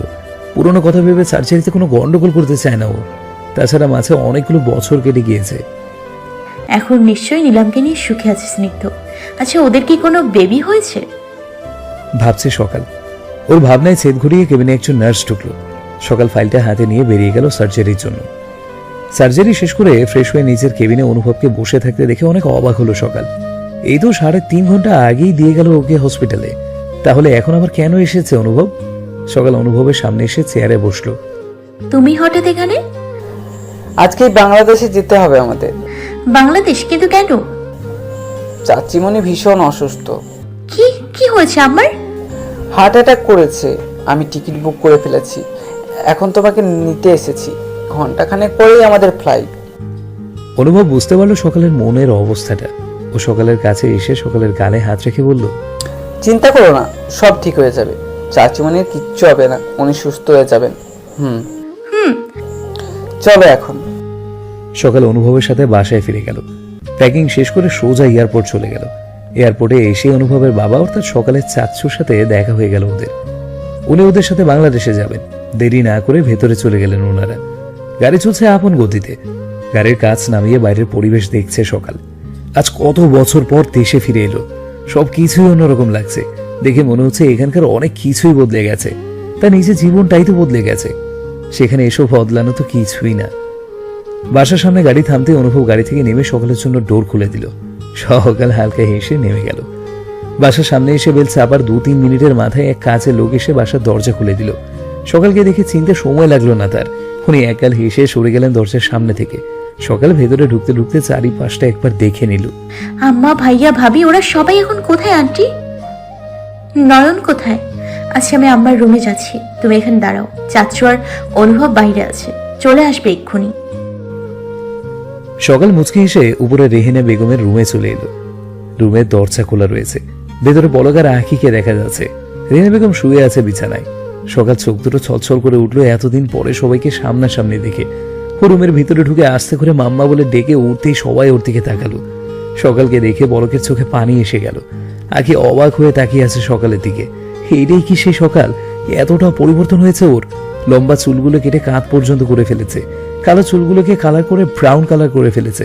পোশাক আশাকেও যথেষ্ট পরিবর্তন হয়েছে। এই সকালকে চিনতে পারছে না আঁখি। পলক কোনো কথা না বলে সকালকে জড়িয়ে ধরলো। সকাল নিঃশব্দে কেঁদে দিল ভাইয়াকে জড়িয়ে ধরে। রেহেনা বেগম শোয়া থেকে উঠে বসেছেন মেয়েকে দেখে। মেয়েটা তার কত বড় হয়ে গেছে। ওনার চোখ থেকেও জল গড়িয়ে পড়ছে। পলক বোনের কপালে চুমু দিয়ে বলল, কেমন আছে আমার বাচ্চাটা? ভালো, তোমরা সবাই কেমন আছো? তুই না থাকলে কি করে ভালো থাকি বল? তোর চিন্তায় চিন্তায় মামা হার্ট অ্যাটাক করেছে। এত চিন্তা কেন করো তোমরা আমাকে নিয়ে? পড়াশোনা শেষ আমার, আমি এখন ডক্টর। এখন আর সেই ছোট্ট বাচ্চা নেই আমি। তারপরেও তোমরা আমার সাথে এমন ব্যবহার কেন করো, যেন আমি কোনো দুধের শিশু? তুই আমাদের কাছে আমাদের সেই ছোট্ট সকালে আছিস, বুঝলি? তুই একা এসেছিস? না, অনুভব আর চাচু এসছে সাথে, ওরা নিচে আছে, লাগেজ নিয়ে আসছে সম্ভবত। পলক নিচে চলে যেতেই সকাল আখির কাছে এসে হেসে জিজ্ঞাসা করলো, কেমন আছো ভাবি? ভালো আছি, তুমি ভালো আছো? হ্যাঁ, শুনলাম নয়ন নাকি স্কুলে গেছে। চলে আসবে একটু পরে। তুমি অনেক বদলে গেছো পিচ্চি। বদলে যাওয়াটা স্বাভাবিক নয় কি? কম ধাক্কা তো খাওনি জীবনে। ধাক্কা খেতে খেতে বদলে ফেলেছি নিজেকে।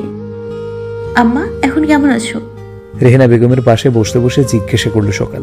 সকালে গালে হাত রেখে হু হু করে খেয়ে দিয়ে উঠলেন উনি। মায়ের চোখের পানি মুছিয়ে গালে চুমু দিল সকাল। রেহেনা বেগম কান্নার মাঝেও হেসে উঠলেন। দু হাতে সকালের মুখ ধরে কপালে চুমু দিলেন উনি।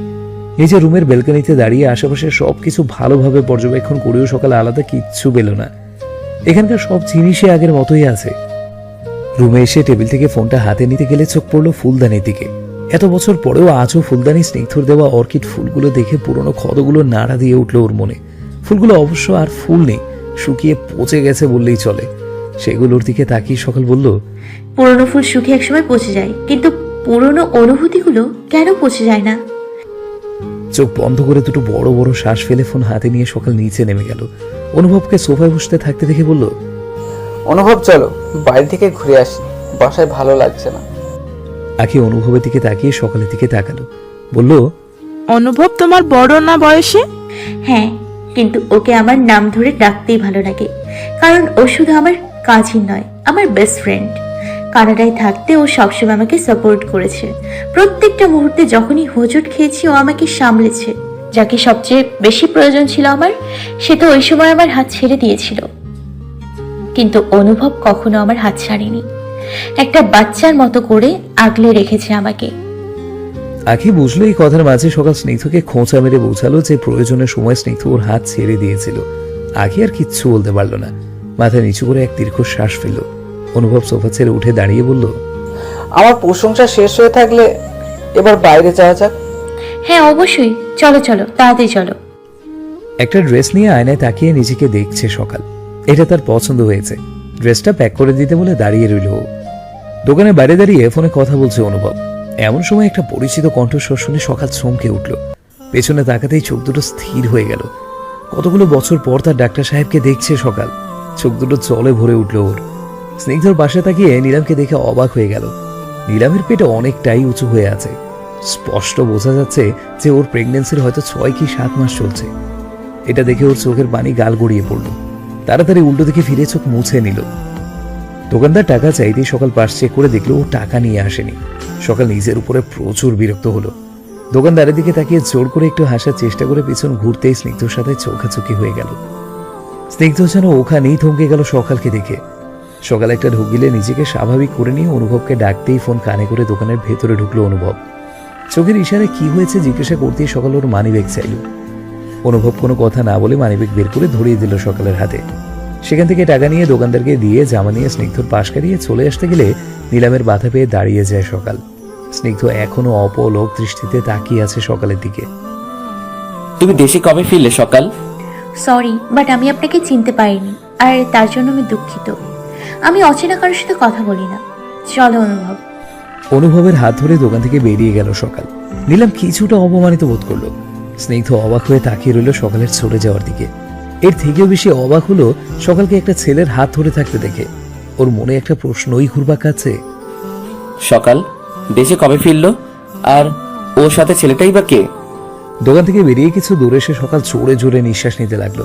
তখন ইচ্ছে করেই নীলামকে উপেক্ষা করেছে, তা না হলে ওর চোখের পানিগুলো দেখে ফেলতো ওরা। অনুভব সকালের কাঁধে হাত রাখতেই সকাল পেছনে ঘুরে অনুভবকে জড়িয়ে ধরে ফুপিয়ে ফুপিয়ে কেঁদে উঠল। যার জন্য ও এখনো নিজের চোখের পানি ফেলছে। সে তো দিব্যি বিয়ে শাদী করে বাচ্চা নিয়ে সুখে আছে, তবে ও কেন আগে সবকিছু ভুলতে পারছে না? কেন অন্য কাউকে গ্রহণ করতে পারছে না স্নিগ্ধর মতো? অনুভব সকালের মাথায় হাত বুলিয়ে দিল। স্নিগ্ধকে দেখিয়ে ও চিনে ফেলেছিল। সকালের কাছ থেকে সবটা শুনেছে আর ছবিও দেখেছে। সেই সুবাদেই চিনে ফেলেছে স্নিগ্ধকে। সকালকে কাঁদতে দেখে অনুভবের ভেতরটা চলে পড়ে যাচ্ছে। নিজের ভালোবাসার মানুষকে অন্য একটা মানুষের জন্য কাঁদতে দেখাটা খুব কষ্টের, যে কষ্টটা এখন অনুভব পাচ্ছে। এক হাত মুষ্টিবদ্ধ করে কিছু একটা ভাবলো অনুভব। মুচকি এসে সকালের মাথায় হাত বুলিয়ে শান্ত করলো সকালকে। পাশে বসার জায়গা থেকে সেখানে সকালকে বসিয়ে দিল। ঠিক সেই মুহূর্তে স্নিগ্ধ আর নীলাম এইদিকে এলো। অনুভব আর সকালকে এত কাছাকাছি দেখে স্নিগ্ধর পাশে এখানেই থেমে গেল। ও এক ধ্যানে তাকিয়ে আছে সকালের দিকে। অনুভব বড় বড় 2-3টে শ্বাস নিয়ে সকালের সামনে হাঁটু মুড়ে বসলো। সকালে অবাক হয়ে তাকালো অনুভবের দিকে। হাসলো অনুভব। 2 হাতে সকালে হাত দুটো ধরে বলল, আগেই কোনো রিয়্যাক্ট করবে না, আমার কথাগুলো আগে মন দিয়ে শুনবে, ঠিক আছে? সকাল মাথা নাড়িয়ে সায় দিল। অনুভব মুচকি হাসলো। আবারও বলল, তুমি যখন এখানে মেডিকেলে পড়তে তখন আমি দেশে এসেছিলাম বাবার সাথে। মূলত বাবা এসেছিল ঘুরতে আর আমি এসেছিলাম ব্যবসার কাজ। কিন্তু এখানে এসে তোমাকে দেখার পর আমার মনে হয়েছিল আমার দেশে আসা সার্থক। যে কদিন এখানে ছিলাম তুমি আমার যথেষ্ট খেয়াল রেখেছো, আর আমি একটু একটু করে দুর্বল হয়ে পড়েছি তোমার উপর। জানি না বিশ্বাস করবে কিনা, কিন্তু আমি চেয়েছিলাম আমার পড়াশোনা শেষ হলেই আমি বাবাকে বলবো তোমার কথা, বলবো যে আমি তোমাকে বিয়ে করতে চাই। কিন্তু তার আগেই জানতে পারলাম তুমি অন্য কারো বাগদত্তা হয়ে গিয়েছো। এই কথাটা জানার পর আমি সত্যি অনেক বেশি ভেঙে পড়েছিলাম। ভাবতে পারছিলাম না যে আমি তোমাকে হারিয়ে ফেলেছি। আমি তখন বুঝতে পারছিলাম যে আমি তোমাকে শুধু পছন্দই করি না, বরং ভালোবাসি, অনেক বেশি ভালোবাসি। কিন্তু তখন তুমি আমার কপালে ছিলে না। ভুলে থাকার চেষ্টা করেছিলাম তোমাকে, কিন্তু একদিন হুট করে তুমি কানাডা চলে এলে। তখন তোমার অবস্থা খুবই খারাপ ছিল, একা একা রুমে থাকতে সারাদিন আর কাঁদতে, যা আমাকে খুব কষ্ট দিত। তারপর বাবাকে জিজ্ঞেস করতেই জানতে পারলাম যে তুমি নিজের বাগদত্তা ভেঙে দিয়েছ। কিন্তু তুমি ওই ছেলেটাকে ভীষণ ভালোবাসতে, আর তার উপর আবার তোমার বাবাকেও তখন পুলিশ ধরে নিয়ে গিয়েছে। এর জন্য তুমি মানসিকভাবে একদমই ভেঙে পড়েছিলে। তাই আমি দায়িত্ব নিয়ে তোমাকে ঠিক করলাম, সুস্থ করে তুললাম তোমাকে। আমার মন আমাকে জানান দিল হয়তো তুমি এবার আমার ভাগ্যে আছো। তোমার সাথে গড়ে তুললাম নিজের এক বন্ধুত্বপূর্ণ সম্পর্ক, যার ফলস্বরূপ তুমি এখন নিজের থেকেও বেশি বিশ্বাস করো আমাকে। আমি এখনো তোমাকে ভালোবাসি সকাল। তোমার প্রতি আমার ভালোবাসাটা এখনো ছিল, তোমার প্রতি আমার ভালোবাসাটা তখনও ছিল, এখনো আছে। তফাৎ শুধু এতটুকুই যে আগের থেকে সেই ভালোবাসাটা কয়েক গুণে বেড়েছে তোমার প্রতি। আমি কখনো এই কথাগুলো বলার সাহস পাইনি তোমাকে, কিন্তু আজ না বলে থাকতে পারলাম না। তুমি যাকে ভালোবাসতে সে তো নিজের জীবনটাকে অন্য একজনের সাথে জড়িয়ে ফেলেছে, তাহলে তুমি কেন পুরনো স্মৃতি আঁকড়ে ধরে আছো? তোমার তো উচিত নিজের জন্য কাউকে বেছে নেয় যে তোমাকে সবসময় আগলে রাখবে, ভালোবাসবে তোমাকে? আমাকে কি একটা সুযোগ দিতে পারবে তুমি, তোমায় আগলে রাখার জন্য আর ভালোবাসার জন্য? এক দমে কথাগুলো বলে সকালের দিকে তাকালো অনুভব। সকাল অপলক দৃষ্টিতে তাকিয়ে আছে ওর দিকে। আশেপাশে প্রায় অনেকটাই ভিড় জমে গেছে। সবাই অনুভবের বলা কথাগুলো শুনছে। এখন সবাই সকালের দিকে তাকিয়ে আছে তার উত্তর শোনার অপেক্ষায়। অনুভব অনেকটা আশা নিয়ে তাকিয়ে আছে সকালের চোখের দিকে। এতক্ষণ যে সকাল কাঁদছিল তা নিমিষেই ভুলে গেছে ও। সকালের চোখ পড়ল অনুভবের পেছনে থাকা স্নিগ্ধর দিকে। মুহূর্তেই সেই পুরনো স্মৃতিগুলো নাড়া দিয়ে উঠল মনে। স্নিগ্ধর দিকে তাকিয়ে রইল ও। আপনাকে এত ভালোবেসে আমি শুধু কষ্ট ছাড়া আর কিছুই পাইনি। আমি আপনাকে অনেক বিশ্বাস করেছিলাম, কিন্তু আমার বিশ্বাসের মর্যাদা আপনি রাখেননি। আমি এতগুলো বছর আপনাকে ভেবে ভেবে কষ্টে কাটিয়েছি, আর আপনি নীলামকে বিয়ে করে সুখে শান্তিতে নিজের জীবন কাটাচ্ছেন। কতটা স্বার্থপর মানুষ আপনি। আমি সত্যিই আপনাকে চিনতে ভুল করেছিলাম ডক্টর সাহেব।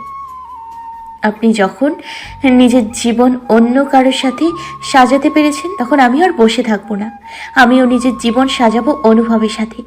এই ছেলেটা আমাকে নিঃস্বার্থভাবে শুধু ভালোবেসে গিয়েছে, বিনিময়ে কখনো ভালোবাসা চাইনি আমার কাছে থেকে। যখন আমি আপনাকে পাশে চেয়েছিলাম, তখন আপনাকে পাশে পাইনি, কিন্তু অনুভব আমার পাশে সবসময় ছিল। প্রতিটা মুহূর্তে আমার খেয়াল রেখেছে ও। মনে মনে ভালোবেসে গিয়েছে আমাকে। ওর প্রতি আমার একটা আলাদা মায়া জন্মে গিয়েছে। ওকে আমি প্রত্যাখ্যান করব না। আমি নিজের ভালোবাসার পাইনি তো কি হয়েছে, অনুভব ওর ভালোবাসা পাবে। আমি জানি ও আমাকে কখনো কষ্ট দেবে না, এতটুকু বিশ্বাসও অর্জন করেছে আমার। মনে মনে কথাগুলো ভেবে অনুভবের দিকে তাকালো সকাল। অনুভব এখনো অনেকটা আশা নিয়ে তাকিয়ে আছে সকালের দিকে। চোখ বন্ধ করে এক দীর্ঘ শ্বাস ফেলে অনুভবের হাত দুটো শক্ত করে চেপে ধরে চোখ মেলল। মুচকে হেসে বলল, যত দ্রুত সম্ভব আমাদের বিয়ের ব্যবস্থা করো। আমিও চাই তোমাকে ভালোবাসতে। নিজের সমস্ত পুরনো আবেগ ভুলে নতুন করে বাঁচতে চাই আমি। আর আমি জানি তুমি পারবে আমাকে ভালোবাসে। আর আমি জানি তুমি পারবে আমাকে ভালোবেসে পুরনো সব ভুলিয়ে দিতে। আমাকে আগলে রাখার জন্য আর ভালোবাসার জন্য আমি তোমাকে সুযোগ করে দিলাম। নিরাশ করো না যেন আমাকে। কখনো নিরাশ করব না, সবসময় ভালোবেসে যাব তোমাকে। আই লাভ ইউ সকাল। অনুভব বিশ্বাস করতে পারছে না যে সকাল রাজি হয়ে গেছে ওর প্রস্তাবে। খুব খুশি হয়ে সবার সামনেই জড়িয়ে ধরলো সকালকে। আশেপাশে কয়েকজন হাততালি দিচ্ছে, আবার কয়েকজন সিটি বাজাচ্ছে। সকালও মুচকি হেসে নিজের চাপা কষ্টগুলো লুকিয়ে রেখে চোখ বন্ধ করে জড়িয়ে ধরলো অনুভবকে। স্নিগ্ধ সকালের দিকে এক পলক তাকিয়ে চলে গেল সেখান থেকে। তার কলিজাটা যে ছিঁড়ে যাচ্ছে সকালকে অনুভবের বুকে দেখে। শপিং মলের বাইরে এসে আকাশের দিকে তাকিয়ে এক দীর্ঘ শ্বাস ফেলল। চোখ বন্ধ করতেই চোখ থেকে এক ফোঁটা পানি গড়িয়ে পড়ল। সকালকে সে এখনো ভালোবাসে, তবে নীলামের সাথে তার বিয়ে হয়ে গেছে। এর একমাত্র কারণ শুধু তার মা আসমা বেগম। সকাল চলে যাওয়ার পর স্নিগ্ধর ছন্ন ছাড়া ভাব দেখে উনি জোর করে নিজের কসম দিয়ে নীলামকে বিয়ে করতে রাজি করিয়েছেন। শুধু তাই নয়, বাধ্য করেছে নীলামকে মেনে নিতে। কিন্তু আজও ওর মনের জায়গাটা দখল করে আছে সকাল। নীলামের সাথে সংসার করলেও এই মনেও জায়গা করে নিতে পারেনি। নীলাম স্নিগ্ধর দিকে তাকিয়ে স্নিগ্ধর মনের অবস্থাটা বোঝার চেষ্টা করছে। স্নিগ্ধ পেছন ঘুরে তাকিয়ে দেখলো অনুভব সকালের হাতে আংটি পরিয়ে দিচ্ছে। মোচড় দিয়ে উঠলো স্নিগ্ধর বুকের ভেতরটা। এক লাফ দিয়ে ঘুম থেকে উঠে বসলো স্নিগ্ধ। সম্পূর্ণ শরীর ঘামে ভিজে গেছে তার। কপাল বেয়ে টপ টপ করে ঘাম পড়ছে। এই শীতের ভেতরেও এত জঘন্যভাবে ঘেমে গিয়েছে দেখে রাগ হলো স্নিগ্ধর। পরক্ষণে সকালের কথা মনে পড়তেই আশেপাশে তাকাতে লাগলো। নিজেকে নিজের বাসার বেডরুমে দেখে স্বস্তির নিঃশ্বাস নিল। তার মানে এসব একটা স্বপ্ন ছিল। সরি, স্বপ্ন না, দুঃস্বপ্ন ছিল। আমার মিস বিকাল কানাডা চলে যায়নি, আমাকে ছেড়ে কোথাও যায়নিও। স্নিগ্ধ তাড়াতাড়ি ফোন হাতে নিয়ে সময় দেখে নিল। 9টা বাজতে আরো 3 মিনিট বাকি। কাল রাতে মায়ের কাছ থেকে মিস বিকালের বাবার জেলে যাওয়ার কথাটা শুনে আমি মিস বিকালদের বাসায় যেতে চেয়েছিলাম। মা অত রাতে যেতে নিষেধ করলো বলে গেলাম না। সারাদিনের ক্লান্তি দূর করার জন্য একটু ঘুমিয়েছিলাম বলে এত বাজে একটা স্বপ্ন দেখতে হবে ভাবতেও পারিনি। এই স্বপ্নের ভেতরে আবার মিস বিকালের কাজিন অনুভব কেন আসলো? ওর সাহস কত বড় যে ও আমার মিস বিকালকে কেড়ে নিতে চায় আমার কাছ থেকে। মিস বিকাল আমার ছিল আর আমারই থাকবে। ওকে আমি হারাতে পারবো না। না, আমায় এক্ষুনি মিস বিকালের কাছে যেতে হবে। এত বিশ্রী একটা স্বপ্ন দেখার পর ওকে যে পর্যন্ত না আমার চোখের সামনে দেখতে পাবো, সেই পর্যন্ত আমার শান্তি হবে না। স্নিগ্ধ বিছানা ছেড়ে ওয়াশরুমে গিয়ে তাড়াতাড়ি করে ফ্রেশ হয়ে গোসল করে বের হলো। কোনো মতে একটা প্যান্ট আর টি শার্ট পরে ফোন আর গাড়ির চাবি হাতে নিয়ে অন্য হাত দিয়ে চুল ঠিক করতে করতে দৌড়ে বেরিয়ে গেল বাসা থেকে। ড্রাইভ করে সোজা সকালের বাসায় পৌঁছে গেল। বাসার দরজা খোলা দেখে দেরি না করে ভেতরে ঢুকে পড়ল স্নিগ্ধ। ভেতরে ঢুকতেই সোফায় পলক আর আখিকে বসে থাকতে দেখে এগিয়ে গেল সেদিকে। পাশের সোফায় একজন মধ্যবয়স্ক ভদ্রলোক বসে আছেন, তার পাশেই বেশ সুদর্শন একটি ছেলে বসে আছে। পলক স্নিগ্ধকে দেখে দাঁড়িয়ে গেল। স্নিগ্ধকে কাছে এসেই জড়িয়ে ধরল পলককে। নিজেদের টুকটাক কুশলাদি বিনিময় শেষ করে পলক সোফায় বসে থাকা অচেনা লোক দুটোর সাথে পরিচয় করিয়ে দিল স্নিগ্ধকে। একজন সকালে চাচ্চু আর অন্যজন তার ছেলে অনুভব। স্নিগ্ধ ভরকে গেল অনুভবের নাম শুনে। অনুভব মলিন হেসে হাত মেলালো স্নিগ্ধর সাথে। স্নিগ্ধ আখির দিকে তাকিয়ে সকালের কথা জিজ্ঞেস করলে আখি জানালো সকাল নিচে রুমে আছে। ও পলককে বলে উপরে চলে গেল। অনুভব এক ধ্যানে তাকিয়ে রইল স্নিগ্ধর দিকে। স্নিগ্ধ সকালে রুমে ঢুকে দেখে সকাল মূর্তির মতো দেয়ালে হেলান দিয়ে ফ্লোরে বসে বাইরে তাকিয়ে আছে। স্নিগ্ধর বুকের ভেতরটা মোচড় দিয়ে উঠল সকালের অবস্থা দেখে। মেয়েটার অবস্থা পুরো বিধ্বস্ত লাগছে। স্নিগ্ধ গিয়ে সকালের পাশে বসে পড়ল। কারো অস্তিত্ব টের পেয়ে সকাল পাশে তাকিয়ে স্নিগ্ধকে দেখে অনেক অবাক হলো। স্নিগ্ধ হালকা হেসে সকালের এলোমেলো চুলগুলো এক হাত দিয়ে কানের পেছনে গুজে দিয়ে তু গালে হাত রেখে গভীর এক চুমু খেলো সকালের কপালে। আবেশে চোখ বুঝে নিল সকাল। স্নিগ্ধ কোনো কথা না বলে শক্ত করে চড়িয়ে ধরল ওকে। সকাল স্নিগ্ধর বুকে মাথা রেখে বোঝার চেষ্টা করছে যে স্নিগ্ধ এখানে কি করছে। ওর তো নীলামের সাথে থাকার কথা। আমি এখানে কেন ডাক্তার সাহেব? কেন আসতে পারি না? তা নয়, আপনি তো ব্যস্ত মানুষ। আপনি যেখানে এসেছেন আপনার কাজের কোনো ক্ষতি হবে না, তাই জিজ্ঞেস করলাম আর কি। সরি মিস বিকাল, আমি জানি তোমার মনে অনেক অনেক অভিমান জমা হয়েছে আমাকে নিয়ে। আমি সেগুলো সব ক্লিয়ার করে দিব। একটা সুযোগ দাও আমাকে বলার। কিন্তু তার আগে নিজের দিকে তাকিয়ে দেখো তো কি অবস্থা করেছো নিজের। তোমাকে এইভাবে মানায় না মিস বিকাল। চলো উঠো এখন, আগে ফ্রেশ হয়ে গোসল করে আসো, এরপর খাবার খেতে হবে, তারপর সব বলবো তোমাকে। সকাল শান্ত দৃষ্টিতে তাকিয়ে আছে স্নিগ্ধর দিকে। আজ প্রায় এক সপ্তাহ পর দেখছে স্নিগ্ধকে নিজের সামনে। স্নিগ্ধর এই কেয়ারগুলো খুব মিস করেছে এতদিন। হুট করে কি যেন হলো সকালের। স্নিগ্ধর গালে হাত রেখে দাড়িগুলোতে হাত বুলিয়ে দিতে লাগলো। মুচকি হেসে চোখ বুজে নিল স্নিগ্ধ। সকাল একটু উঁচু হয়ে স্নিগ্ধর গালে টুক করে একটা চুমু দিয়ে উঠে দাঁড়ালো। গালে হাত দিয়ে হেসে ফেলল স্নিগ্ধ। সকালের দিকে হাত বাড়িয়ে দিতেই স্নিগ্ধ হাত ধরে টেনে উঠালো। স্নিগ্ধ সকালের নাক টেনে দিল। তারপর সকালকে গোসলে পাঠালো। ঘণ্টাখানেক পর ওয়াশরুমে দরজা খোলার আওয়াজে পাশে তাকাতেই হা হয়ে গেল স্নিগ্ধ। সাদা রঙের লং কামিজে কি অপরূপ লাগছে সকালকে, যেন সাদা রংটা ওর জন্যই তৈরি। স্নিগ্ধর সব থেকে পছন্দের হলো সকালের ঘন কালো লম্বা চুলগুলো, যা হাঁটু ছাড়িয়ে নিচে চলে গেছে। সকালের হালকা কাশির শব্দে স্নিগ্ধর ঘোর ভাঙল।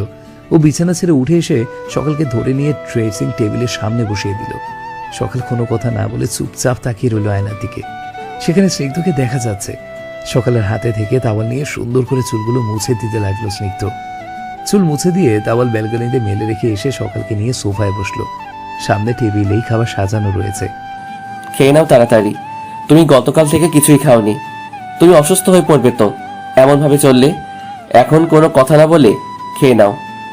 খাবো না ডাক্তার সাহেব, ভালো লাগে না খেতে। ভালো লাগছে না বললে তো হবে না, খেতে হবে। সকাল চুপ করে বসে খাবারের দিকে তাকিয়ে আছে। স্নিগ্ধ বুঝতে পারছে সকাল তার বাবার ব্যাপারটা এখনো মেনে নিতে পারেনি। এটাই তো স্বাভাবিক। ও নিজেও তো বিশ্বাস করতে পারছে না যে আরিফুল ইসলাম এত জঘন্য ছিলেন।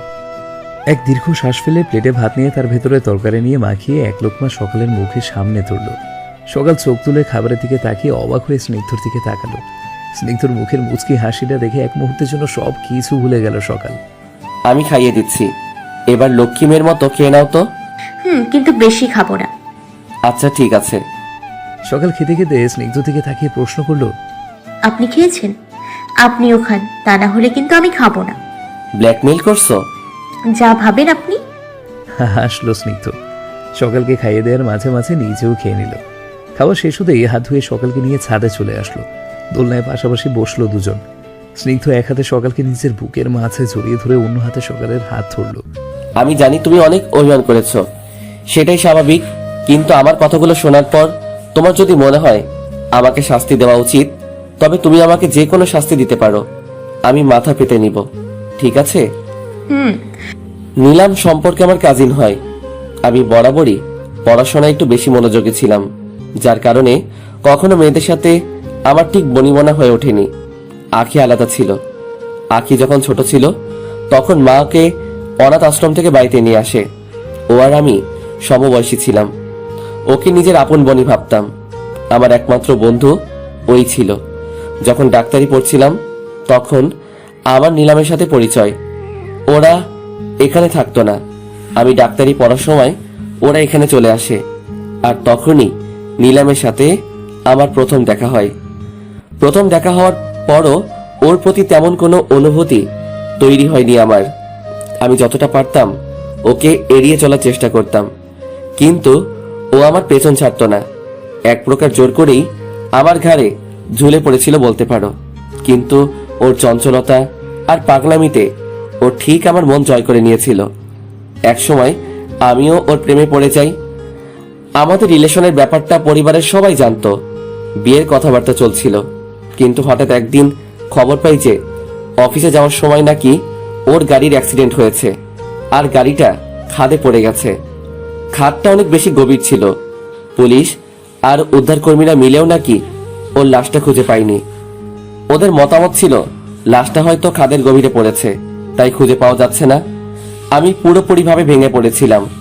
সেদিন প্রচুর কেঁদেছিলাম। আমি ভালোবাসতাম যে ওকে, তাই আমি বিশ্বাস করতে পারছিলাম না যে ও আর বেঁচে নেই। আমার রুমে থাকা ওর ছবিটার সামনে দাঁড়িয়ে প্রতিদিন কথা বলতাম। আস্তে আস্তে নিজেকে একা করে ফেলেছিলাম। জীবিত থেকেও নিজেকে মৃত বানিয়ে ফেলেছিলাম। 2 বছরের সম্পর্ক ছিল আমাদের। কষ্ট হওয়াটাই স্বাভাবিক। এতটুকু বলে থামলো স্নিগ্ধ। ও খেয়াল করলো ওর হাতের ভেতর এতক্ষণ সকালের যে হাতটা শক্ত করে ধরা ছিল, সেই হাতটা সকাল ছেড়ে দিয়েছে। এখন শুধু স্নিগ্ধ একাই ধরে আছে ওর হাত। মুচকি হেসে সকালের হাত উঠিয়ে হাতে চুমু দিয়ে শক্ত করে ধরলো হাতটা। তারপর একদিন হুট করে তোমার সাথে দেখা হলো আমার। প্রথম যেদিন তোমাকে দেখলাম সেদিন তোমার চেহারা সম্পূর্ণ রক্তে মাখামাখি হয়েছিল। তোমার বাঁচার সম্ভাবনাও কম ছিল। তুমি গাড়ি অ্যাক্সিডেন্ট করেছিলে। তোমার চিকিৎসা করার পর যখন তোমার মুখের রক্তগুলো পরিষ্কার করা হয়, তখন আমি এক মুহূর্তের জন্য থমকে গিয়েছিলাম। মনে হয়েছিল যেন কোনো পরীকে দেখছি আমি।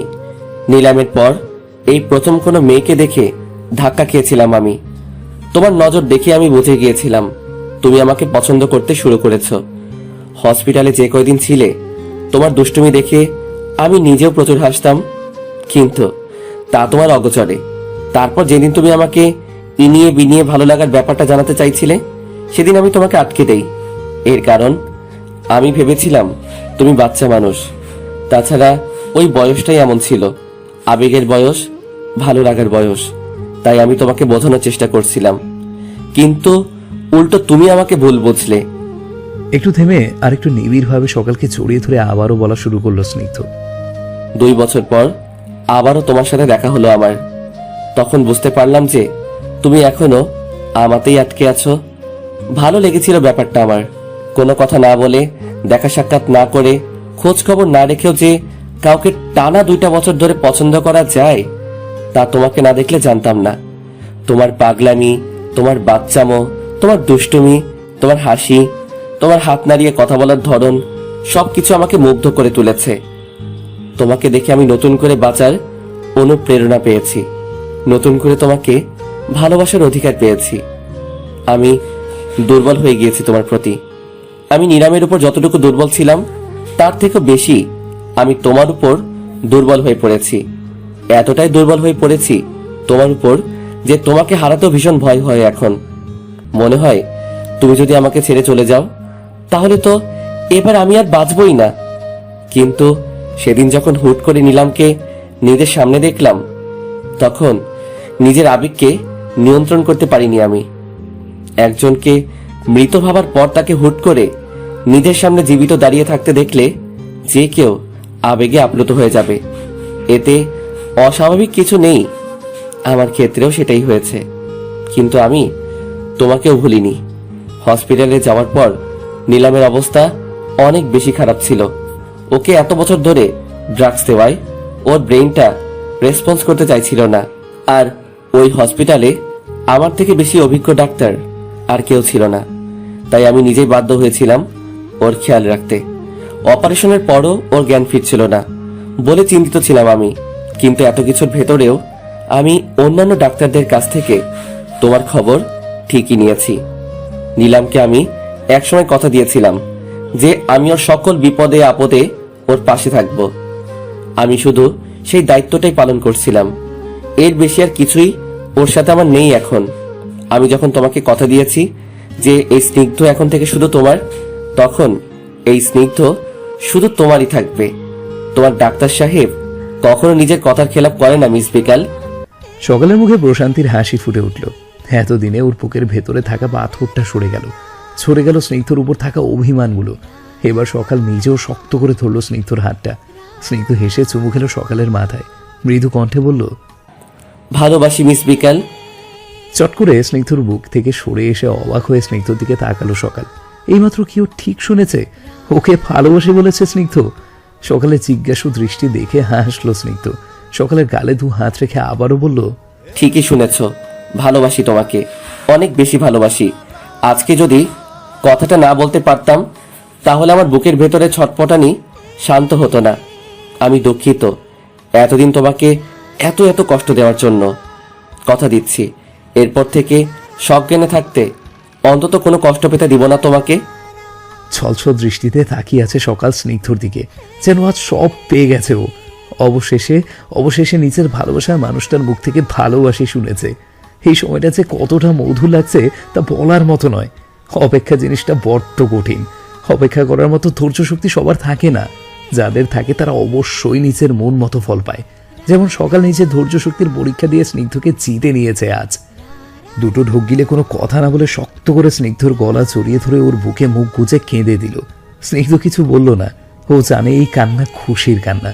ও নিজেও দু হাতে শক্ত করে জড়িয়ে ধরল সকালকে। ওর চোখের কোণেও পানি রয়েছে। এখন আর কোনো ভয় নেই। ও সকাল এখন ওরই আছে আর ওরই থাকবে। ছাদের দরজার সামনে দাঁড়িয়ে এক ধ্যানে তাকিয়ে আছে অনুভব।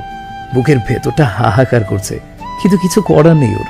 হুট করে নিজের অজান্তে যাকে ভালোবেসেছিল তাকে অন্য কারো বুকে দেখে সহ্য হচ্ছে না ওর।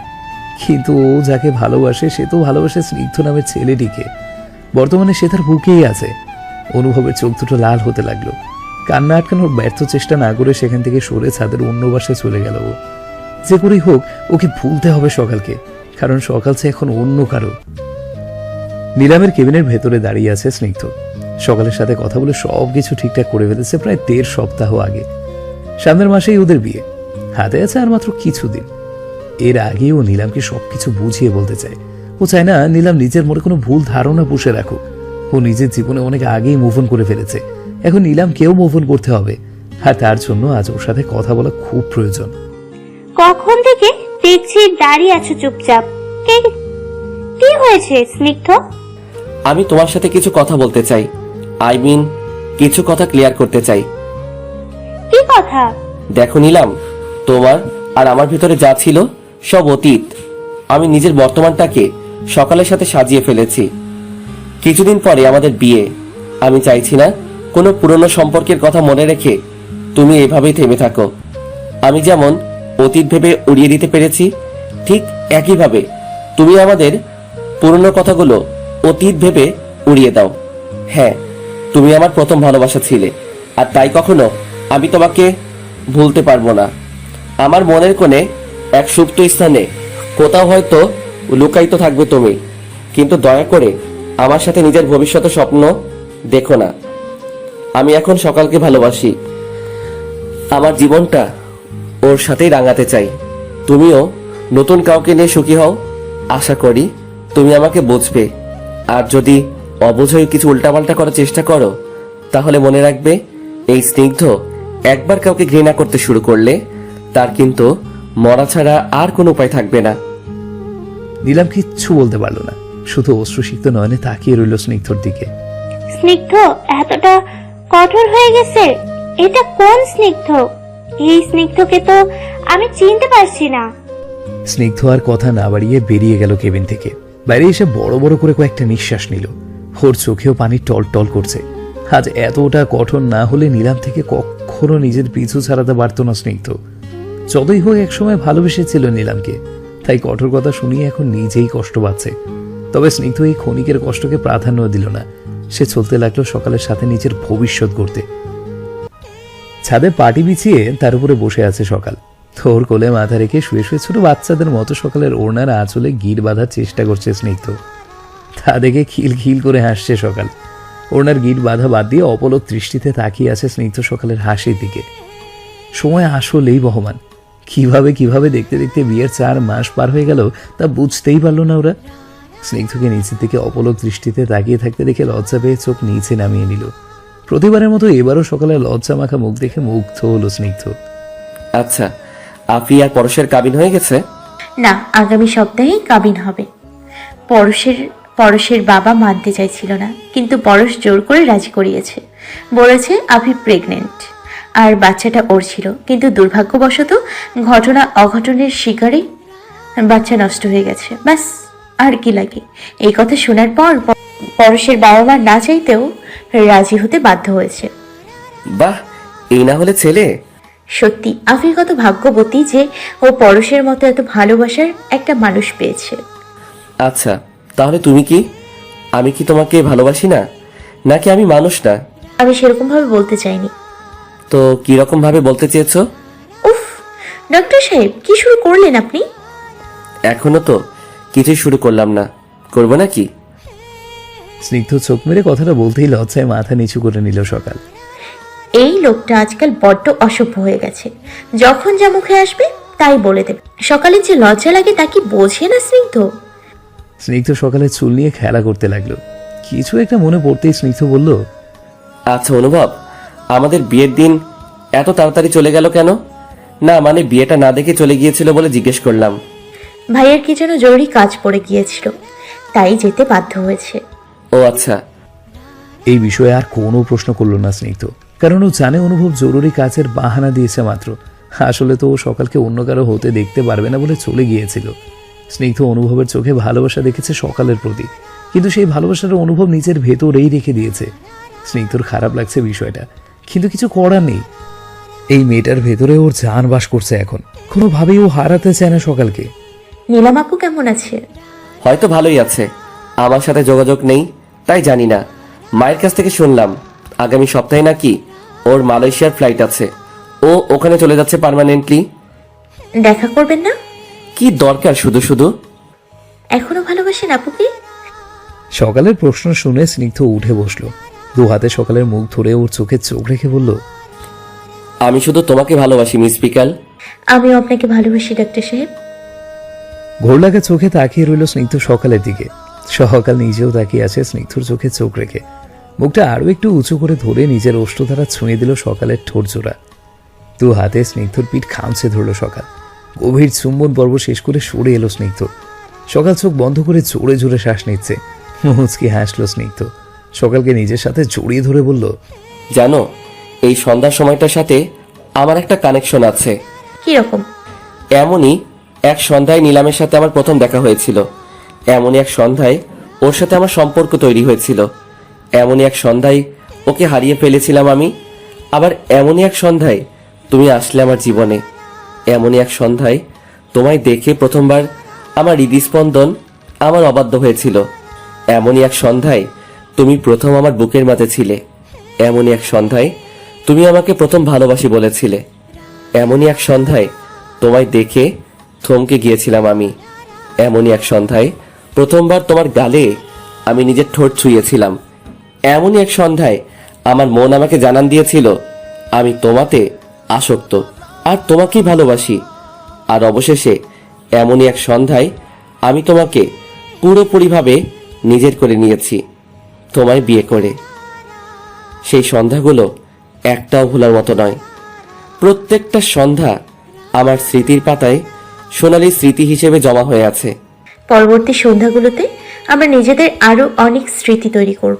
আশা করি সেই সন্ধ্যাগুলোও আমাদের মনে দাগ কেটে যাবে। হয়তো, কিন্তু যেই সন্ধ্যায় আমি তোমায় পেয়েছি সেই সন্ধ্যাকে কখনো ভুলতে পারবো না।